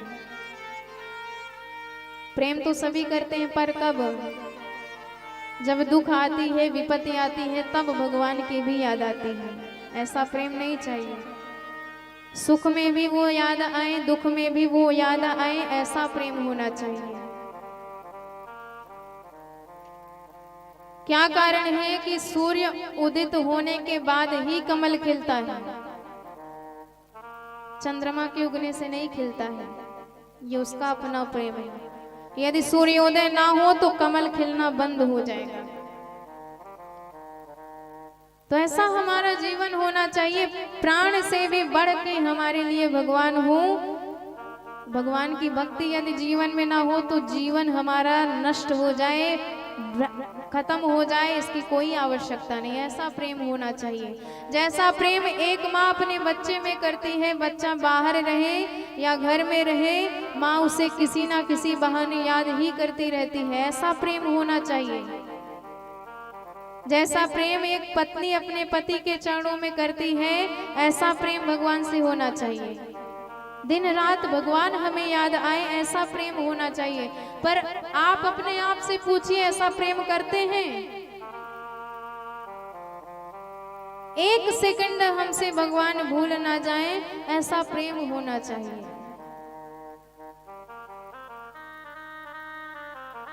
श्वास श्वास पर कृष्ण भज, वृथा श्वास जन खोय, ना जाने या श्वास की आवन होय न होय। हर एक श्वास पे भगवान का नाम जपना चाहिए, क्योंकि जो श्वास चली गई वो दोबारा लौट के नहीं आएगी।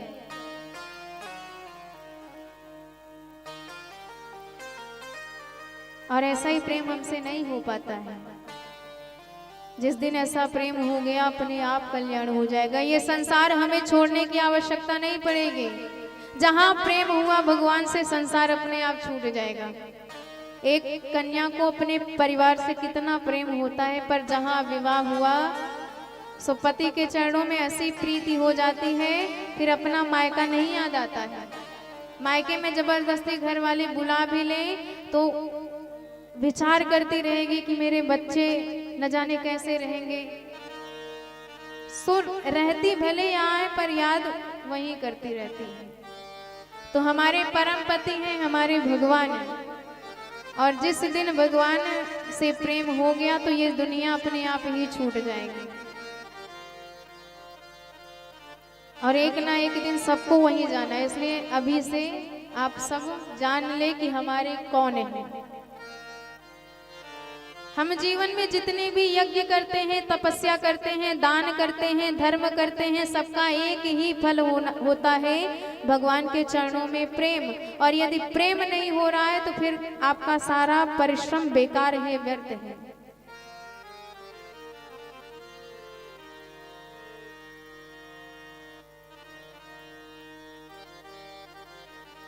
धर्मः स्वनिष्ठिता पुंसा विश्वक्सेन कथासु यः नोत्पाद्येद्यते रतिं श्रम एव हि केवलम्। सब कर्मागहु एक फल, राम चरण रति होय।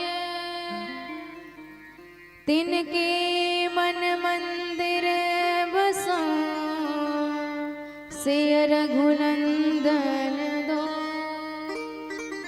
ऐसा प्रेम होना चाहिए।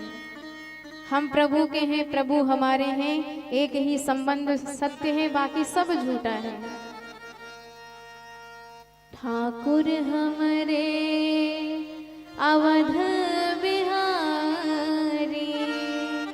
हम हैं अवध बिहारी के ठाकुर हमरे अवध बिहारी।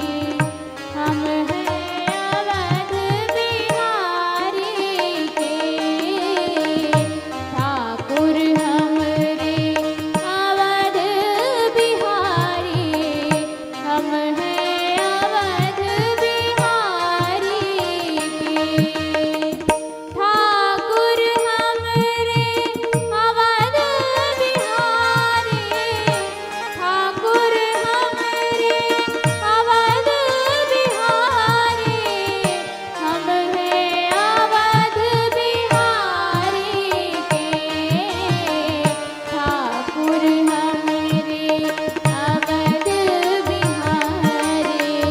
हम हैं अवध बिहारी के ठाकुर हमरे अवध बिहारी। हम हैं अवध बिहारी के ठाकुर हमरे अवध बिहारी। हम हैं अवध बिहारी के ठाकुर हमरे अवध बिहारी। हम हैं अवध बिहारी के हम हैं अवध बिहारी के हम हैं अवध बिहारी। बोले भक्तवत्सल भगवान की। जय हो। तो ये परम धर्म है, एक बार भगवान के चरणों में प्रेम हो जाए तो सारे माया के बंधन अपने आप टूट जाते हैं। इस प्रकार बताते हैं कि जिस भागवत की हम तुम्हें उपदेश दे रहे हैं, इसकी रचना व्यास भगवान ने करी। तीसरा युग है द्वापर युग, जिसके अंतिम चरण में कृष्ण द्वैपायन व्यास मुनि हुए, जिन्होंने भविष्य पर दृष्टिपात किया तो उन्हें पता चला कि कलयुग आने वाला है, जिस कलयुग में लोगों की बुद्धि भी मंद, भाग्य भी मंद हो जाएगा। द्वापरे समनु प्राप्ते तृतीये युग पर्यये जातः पराशराद योगी वासव्या कलया हरे। उन्होंने लोगों के कल्याण के लिए एक वेद को 4 भागों में बांट दिया, ऋग्वेद, यजुर्वेद, सामवेद, अथर्ववेद। पर फिर भी मन को शांति नहीं मिली तो उपनिषद लिख डाले, 5वां वेद महाभारत लिख डाला, एक एक करके 17 पुराण लिख डाले, फिर भी मन बेचैन नहीं रहा। साक्षात नारद जी प्रकट हुए, उन्होंने प्रश्न किया कि आप दुखी क्यों हैं? पाराशर्य महाभागः भवतः कच्चिदात्मना पारितुष्यति शारीर आत्मा मानस एव वा।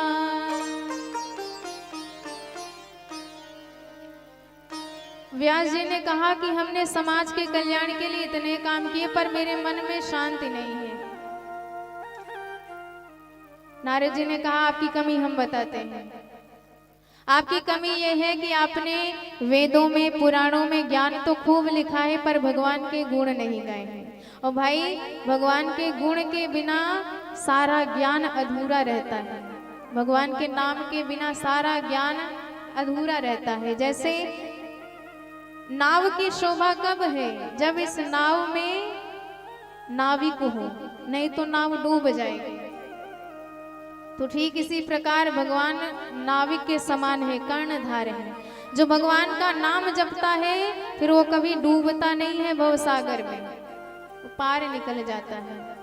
इसलिए भगवान के गुण गाइए, आपको भी सुंदर लगेगा, आनंद आएगा। अरे उन्हीं भगवान के नाम का ही प्रभाव है कि मैं पहले दासी पुत्र था। अहम पुरातीत भवे भवम मुने दास्यास्तु कस्याश्चन वेदवादी नाम। दासी का बेटा नारद में, पर उन्हीं भगवान के नाम का चमत्कार है। दिन रात नाम जप करता था तो मुझे भगवान ने दासी पुत्र से ब्रह्मा का बेटा बना दिया। और उसी नाम की पूजा की महिमा है। चाहे देवताओं में चला जाऊं, चाहे दानवों में चला जाऊं, चाहे मानवों में चला जाऊं, हर जगह मेरी पूजा होती है। ये मेरी पूजा नहीं, ये भगवान के नाम की पूजा है जिसने मुझे आज जगत पूज्य बना दिया है। एक दिन तो मैं प्रभु के सामने इतना भाव विभोर होकर नृत्य किया कि सरकार ने अपनी स्वरमयी ब्रह्ममयी वीणा प्रदान कर दी, रसमयी। कहा नारद जी इसी वीणा पर मेरे नाम के गुण गाते हुए आप सारी दुनिया में मेरे नाम का प्रचार प्रसार कीजिए। तब से भगवान के गुण हम इसी वीणा पर गाते हुए फिर रहे हैं। मूल भक्तवत्सल भगवान की जय हो। देव दत्ता में मां वीणां, देव दत्ता में मां वीणां, देव दत्ता में मां वीणां, देव दत्ता में मां वीणां। स्वर ब्रह्म विभूषिता, स्वर ब्रह्म विभूषिता, देव दत्ता में मां वीणां, देव दत्ता में मां वीणां, देव दत्ता में मां। मूर्छयित्वा हरिकथा, मूर्छयित्वा हरिकथा, गायमानश्चराम्यहम्। मूर्छयित्वा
बोल भक्तवत्सल भगवान की जय हो।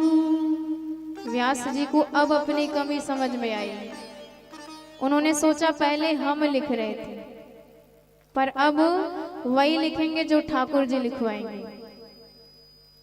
तुमाणा गांव में जो भारत का सबसे प्रथम गांव माना जाता है और आखिरी भी, वहीं इनका आश्रम है, बद्रीनाथ से कुछ थोड़ा आगे। सम्यप्राश आश्रम में सरस्वती नदी के तट पे विराजमान हो गए व्यास जी, और भगवान प्रेरणा देते गए, ये गुनगुनाते गए, गणेश भगवान लिखते गए, और 18,000 श्लोकों की पावन संहिता बन करके तैयार। तो सोचने लगे परमहंसों की पावन संहिता है तो किसी परमहंस को ही देना चाहिए। अपना बेटा याद आ गया शुकदेव, पर न जाने कौन से गुफा में बैठा होगा ध्यान लगाता हुआ।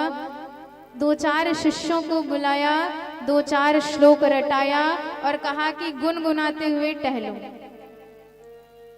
एक श्लोक गुनगुनाता हुआ एक शिष्य एक गुफा से गुजरा, और उसी गुफा में शुकदेव जी ध्यान लगाए बैठे थे, और जैसे ही श्लोक कान में सुनाई दिया तो मानो उसका भाव प्रकट हो गया। उस श्लोक में हमारे भगवान के स्वरूप का वर्णन किया गया है, भगवान कैसे दिखाई देते हैं।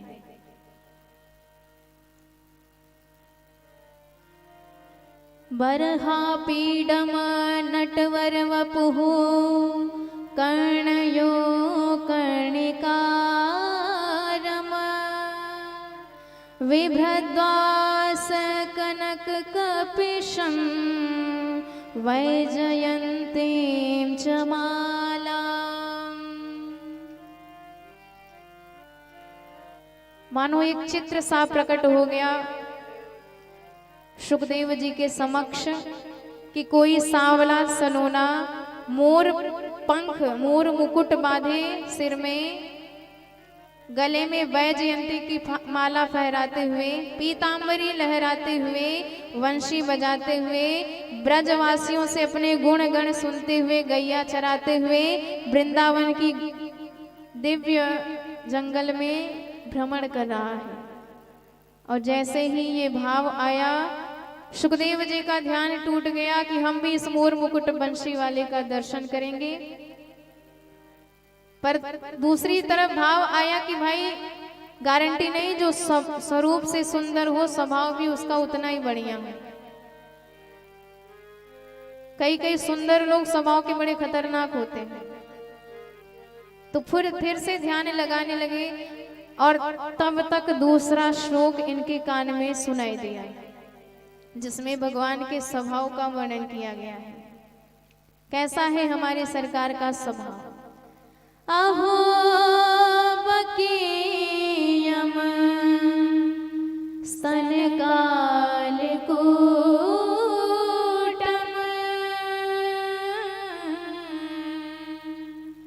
जिघांसया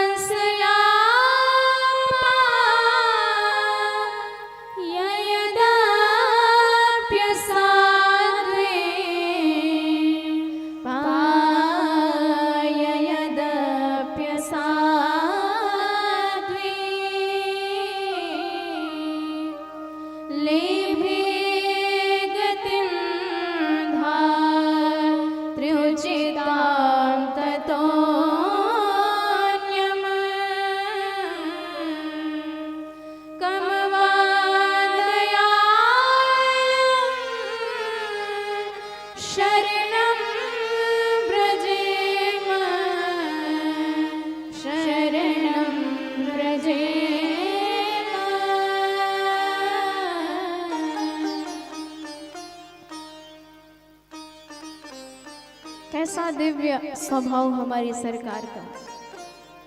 पापिनी पूतना जो भगवान को मारने के लिए आई है, स्तनों में जहर लगा के भगवान को दूध पिलाना चाहती है। धन्य है हमारी सरकार, जहर पिया भगवान ने, पर सारी उस पापिनी के पाप पर पर्दा डाल दिया कि भली बुरी कैसी भी, पर इसने काम मैया के जैसा किया है, इसलिए धाम भी मैया के ही जैसा देंगे। सो बताओ कौन इतना दयालु होगा जो अपने दुश्मनों का दोष भी नहीं देख सकता, वो अपने भक्तों का दोष देख ही कैसे सकेगा।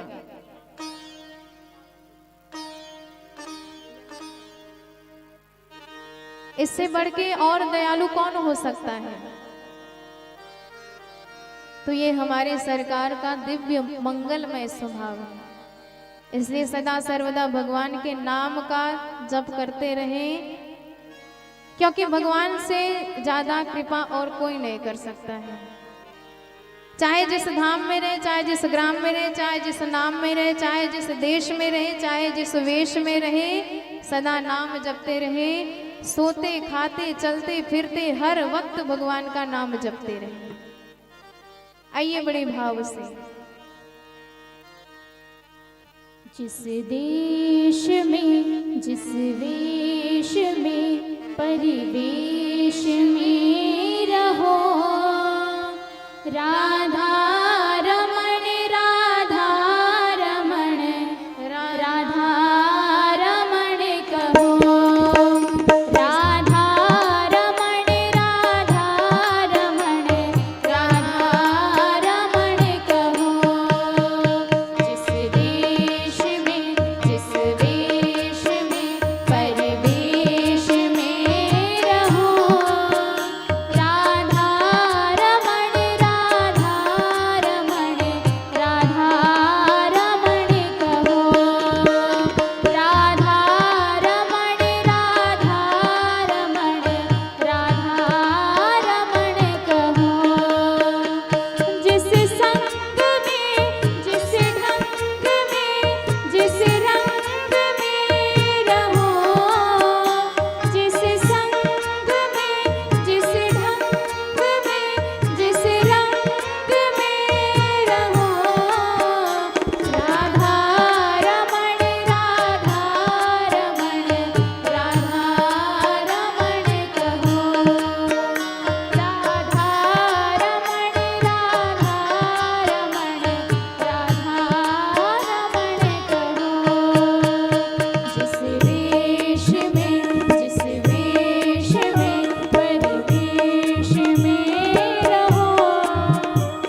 जय हो। तो हमारे सुखदेव जी ने जब भगवान का स्वरूप भी इतना सुंदर देखा, स्वभाव भी इतना सुंदर, सारा ध्यान छूट गया, दौड़े चले आए। बच्चों से कहा कि बड़े अच्छे श्लोक सुनाए, दो चार और सुनाओ। बच्चों ने कहा ज्यादा आनंद लेना है हमारे गुरुजी के पास जाओ, उनके पास 18,000 ऐसे श्लोक। दौड़ करके व्यास जी के पास आए। व्यास जी ने देखा तो प्रसन्न हो गए, धन्य है भगवान के गुण, मेरा बेटा पैदा होते ही भाग गया, पर आज भगवान के गुण खींच करके इसे मेरे समक्ष लाए हैं। तो सारी भागवत सुखदेव जी को स्मरण कंठस्थ करा दी। और हमारे सुखदेव जी पहले तो परमहंस थे और अब श्री परमहंस हो गए। समय आने पर वही दिव्य मंगलमय प्रसाद उन्होंने परीक्षित जी को प्रदान किया। तो परीक्षित कथा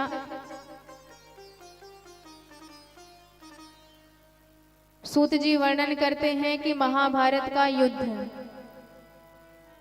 जिस दिन आखिरी युद्ध था, उस दिन भीम की विशाल गदा ने परीक्षित के जंघे, दुर्योधन के जंघे तोड़ दिए और उसे अधमरा वहीं छोड़ करके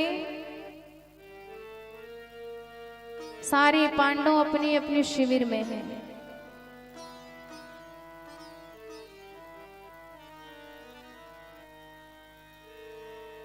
यदा मृधे कौरव सृञ्जयाना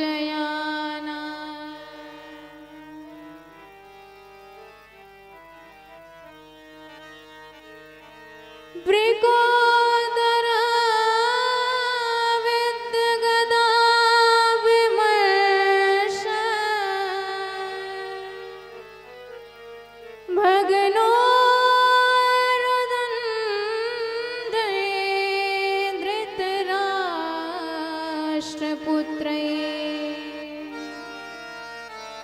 वीरेश्वथो वीरगतिं गतेषु।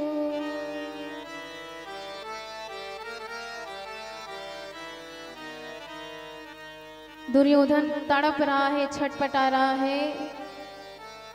अश्वत्थामा आया, दुर्योधन को तड़पता हुआ देखा तो कहने लगा कि आप जैसे महापुरुष का ये हाल, आप बताइए मैं आपके लिए क्या कर सकता हूं, आपकी आखिरी इच्छा क्या है। तो इस पर दुर्योधन कहता है कि मेरे 100 भाई थे, हम 100 भाई में से एक भी नहीं जिंदा बचे। हमारे शत्रु 5 भाई थे और 5 में से एक को भी कुछ नहीं हुआ। एक की भी संख्या कम हो जाए तो मैं जरा चैन से मर सकूंगा।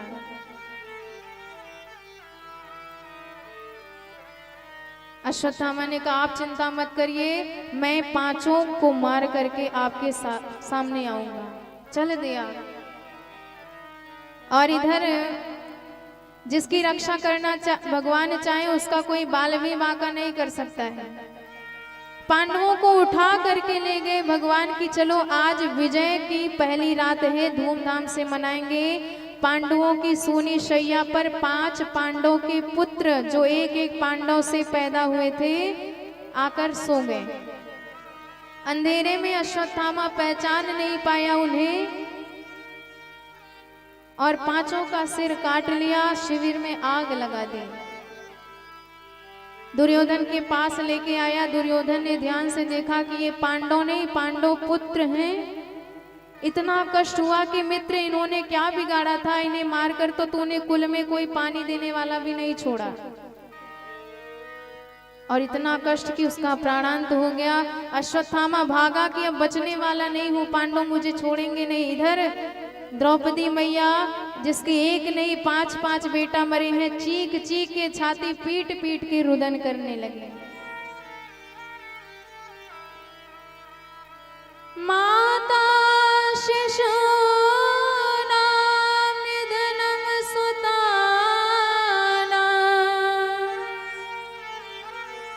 निशम्य घोरं परिताप्यमाना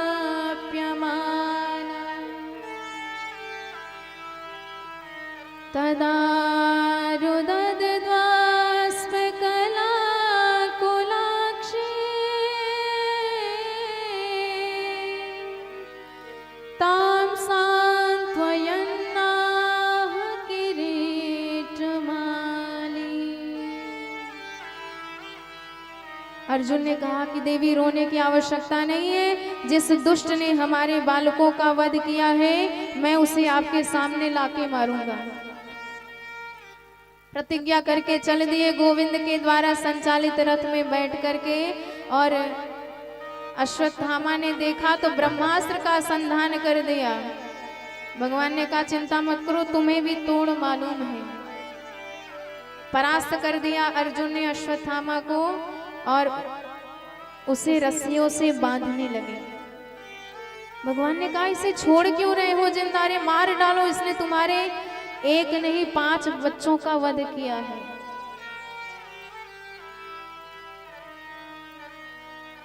अर्जुन कहने लगा कि सरकार मैंने प्रतिज्ञा की है कि द्रौपदी के सामने ले जाके मारूंगा।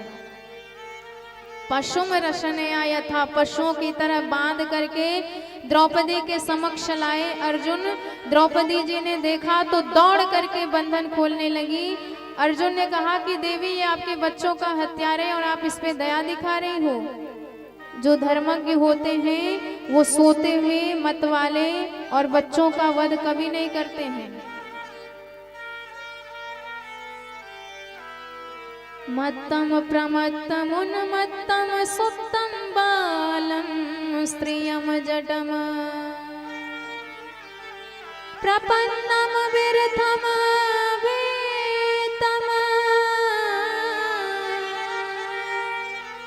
नारिपुम हन्ति धर्मवित्। अर्जुन की बात सुन के द्रौपदी जी ने कहा कि ये कैसा भी हो आपके गुरु का बेटा है और गुरु का पुत्र गुरु के ही समान सम्माननीय है। भूल गए गुरुदेव के एहसानों को। अरे कितने रहस्य आपको उन्होंने बतलाए हैं धनुर्वेद के। और दूसरी बात, मैं एक माँ हूँ और दूसरी माँ को उसी दुख में क्यों डालूं। आपकी गुरु माता जिनके पतिदेव द्रोणाचार्य जी इस युद्ध में कब के मर चुके हैं, सहारे के नाम पे एकमात्र बेटा है, यदि इसे भी आप मार दोगे तो बेचारी जिंदा कैसे रहेंगे। मारो दीदस्य जननी गौतमी पति देवता। इस पर अर्जुन भगवान से कहने लगे सरकार आप बताओ ना क्या करना चाहिए, इसे छोड़े कि मारे। भगवान कहते हैं ऐसे संकट के समय में शास्त्र की बात माननी चाहिए। तो क्या कहता है महाराज आपका शास्त्र? भगवान कहते हैं शास्त्र ये कहता है आतंकवादी चाहे जो हो उसे छोड़ना नहीं चाहिए और ब्राह्मण का कभी वध नहीं करना चाहिए। ब्रह्मबंधुर्न हन्ताव्या आतताएव धार्हणा मयैव भयमानातम परिपायनुशासनम्।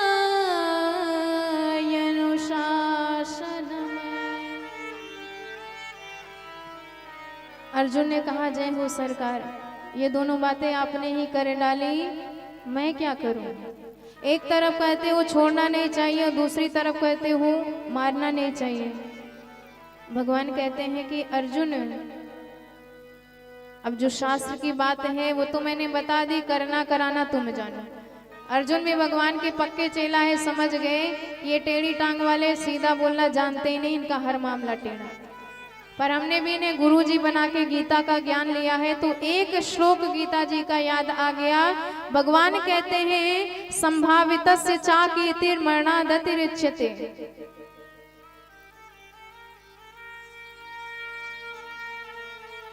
यदि किसी सम्माननीय व्यक्ति का अपमान कर दो तो जितनी बार वह अपना अपमान याद करेगा उतनी मौत मरेगा।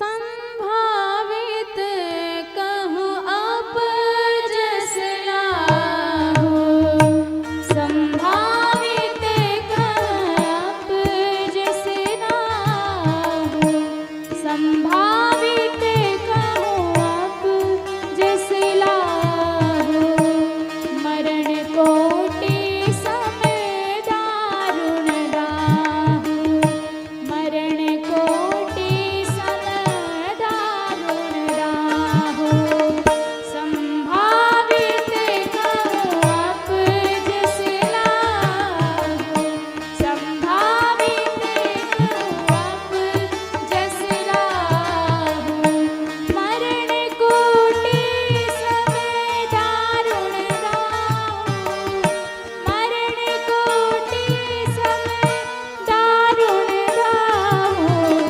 संभावित कहूँ आप जस लाहू, संभावित कहूँ,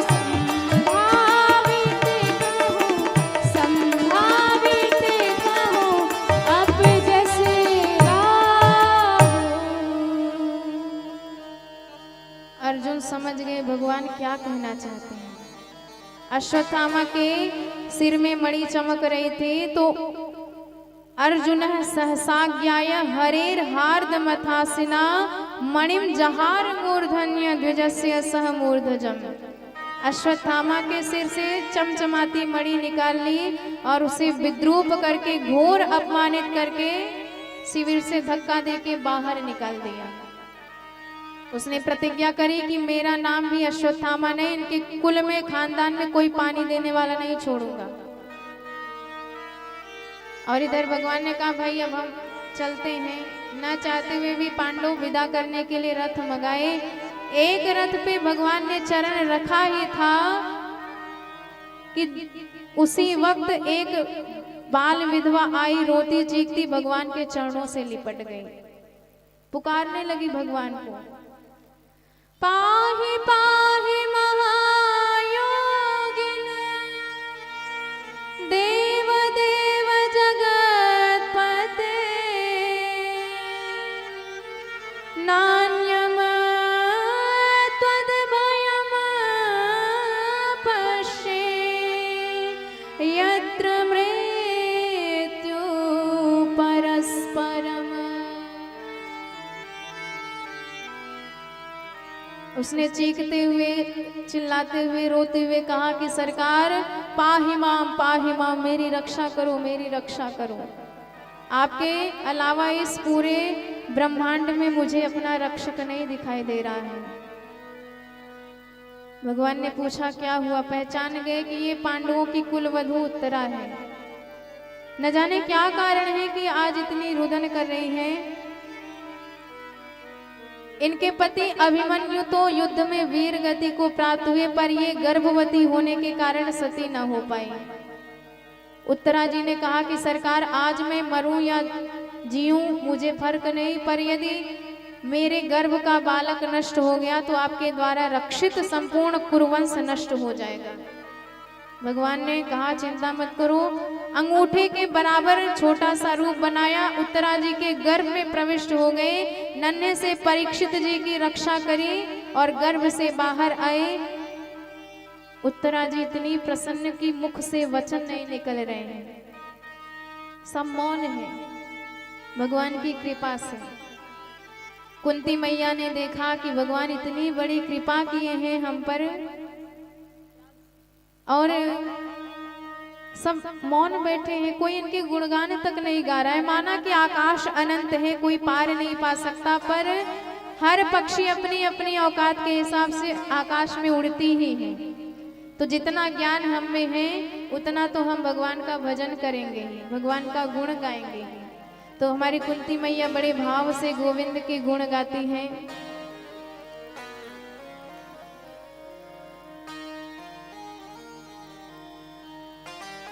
नमस्ये पुरुषम त्वाद्यम ईश्वरम प्रकृते परम अलक्ष्यम सर्वभूतानाम अंतर बहिर्वस्थितम माया जवनिका छन्न मज्ञा धोक्षज मव्यम।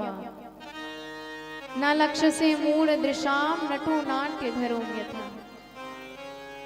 कुंती मैया ने एक ही प्रार्थना करी कि गोविंद ये बताओ कि आपके चरणों तक कैसे आया जाए, क्योंकि हमारी तो इतनी औकात नहीं कि हम आपकी भक्ति कर सके, हम आपके शरण तक पहुंच सके, इसलिए आप ही कृपा करो। यहीं पर वाणी को विराम। कल हम सब समयानुसार कथा में प्रवेश करेंगे। आइए बड़े भाव से पहले भगवान के गुण गाएं, तत्पश्चात आरती व प्रसाद आप सब ग्रहण करेंगे। बोल भक्त वत्सल भगवान की जय हो। हे प्रभु मुझे बता दो, चरणों में कैसे आऊं, माया के बंधनों से, माया के बंधनों से अब मुक्ति कैसे पाऊं। हे प्रभु मुझे बता दो, चरणों में कैसे आऊं, माया के बंधनों से, माया के बंधनों से अब मुक्ति कैसे पाऊं। हे प्रभु मुझे बता दो।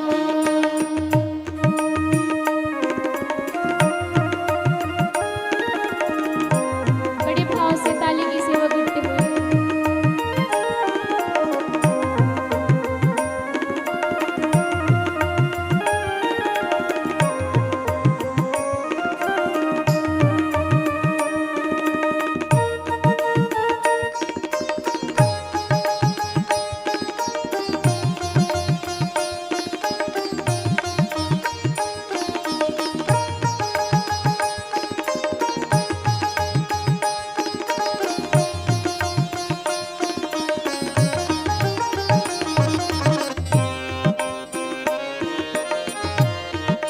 बोल भक्त वत्सल भगवान की जय हो।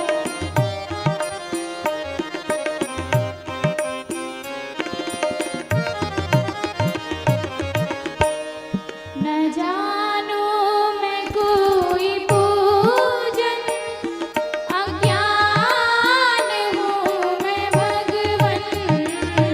न जानू मैं कोई पूजन, अज्ञान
अवगुण भरा हृदय, अवगुण भरा हृदय, इसे कैसे मैं दिखाऊं, हे प्रभु मुझे बता दो, चरणों में कैसे आऊं, हे प्रभु मुझे बता दो।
सभी भक्तजनों से निवेदन है, आप सभी लोग अपने अपने स्थान पर खड़े हो जाएं।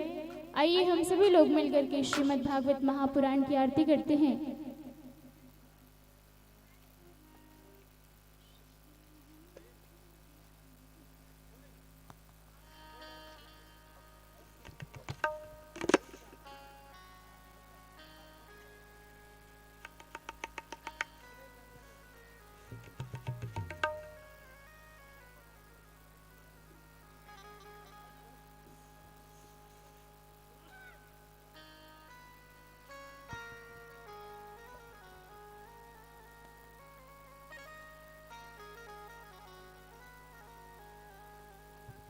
ओमिदुगुम हविः प्रजननं वयस्दशवीरगुं सर्वगणिगुं सस्तय आत्मशनि प्रजा शनि पश्यनि लोक शन्नभय शनि अग्नि प्रजां बहुलां मे करोत्वन्नं पयोरेतु अस्मासु दत्त। मन में बसा कर तेरी मूर्ति उतारूं मैं गिरधर तेरी आरती। मन में बसा कर तेरी मूर्ति उतारूं मैं गिरधर तेरी आरती। मन में बसा कर तेरी मूर्ति उतारूं मैं गिरधर तेरी आरती।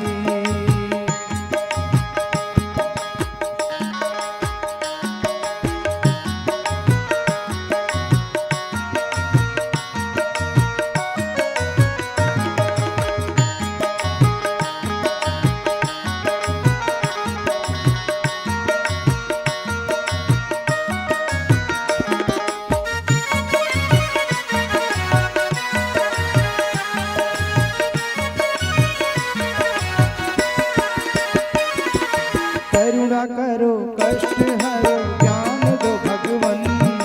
भाव में फंसी नाव मेरी तार दो भगवन। करुणा करो कष्ट हरो ज्ञान दो भगवन। भव में फंसी नाव मेरी तार दो भगवन। दर्द की दवा तेरे पास है। दर्द की दवा तुम्हारे पास है। जिंदगी दया की है भीख मांगती। मैं बसा कर तेरी मूर्ति उतारूं मैं गिरधर तेरी आरती। उतारूं मैं नटवर तेरी आरती। उतारूं मैं नटवर तेरी आरती।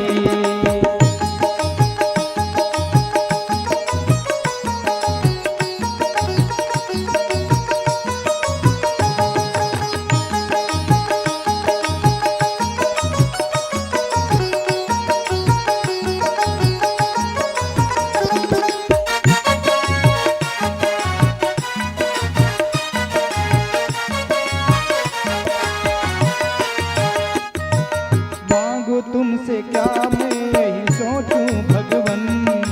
जिंदगी जब तेरे नाम कर दूं अर्पण। मांगू क्या तुझसे सोचूं भगवन। जिंदगी जब तेरे नाम कर दी अर्पण। सब कुछ तेरा कुछ नहीं मेरा। हाँ सब कुछ तेरा कुछ नहीं मेरा। चिंता तुझे है प्रभु संसार की। मन में बसा कर तेरी मूर्ति उतारूं मैं नटवर तेरी आरती। उतारूं मैं गिरधर तेरी आरती।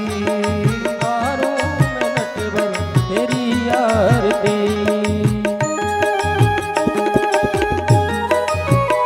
जय हो।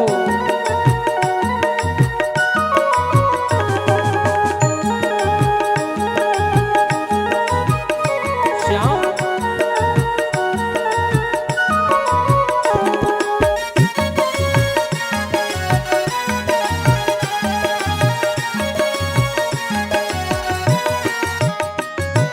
वेद तेरी महिमा गाए संत कर ध्यान। नारद गुणगान करे छेड़ वीणा तान। वेद तेरी महिमा गाए संत करे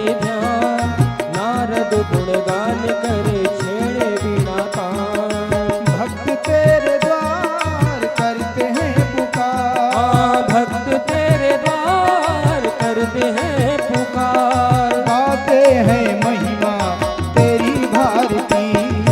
मन में बसा कर तेरी मूर्ति, उतारूं मैं नटवर तेरी आरती, उतारूं मैं गिरधर तेरी आरती। उतारूं मैं गिरधर तेरी आरती। मन में बसा कर तेरी मूर्ति, उतारूं मैं गिरधर तेरी आरती। मन में बसा कर तेरी मूर्ति, उतारूं मैं गिरधर तेरी आरती, उतारूं मैं नटवर तेरी आरती। उतारूं मैं नटवर तेरी आरती।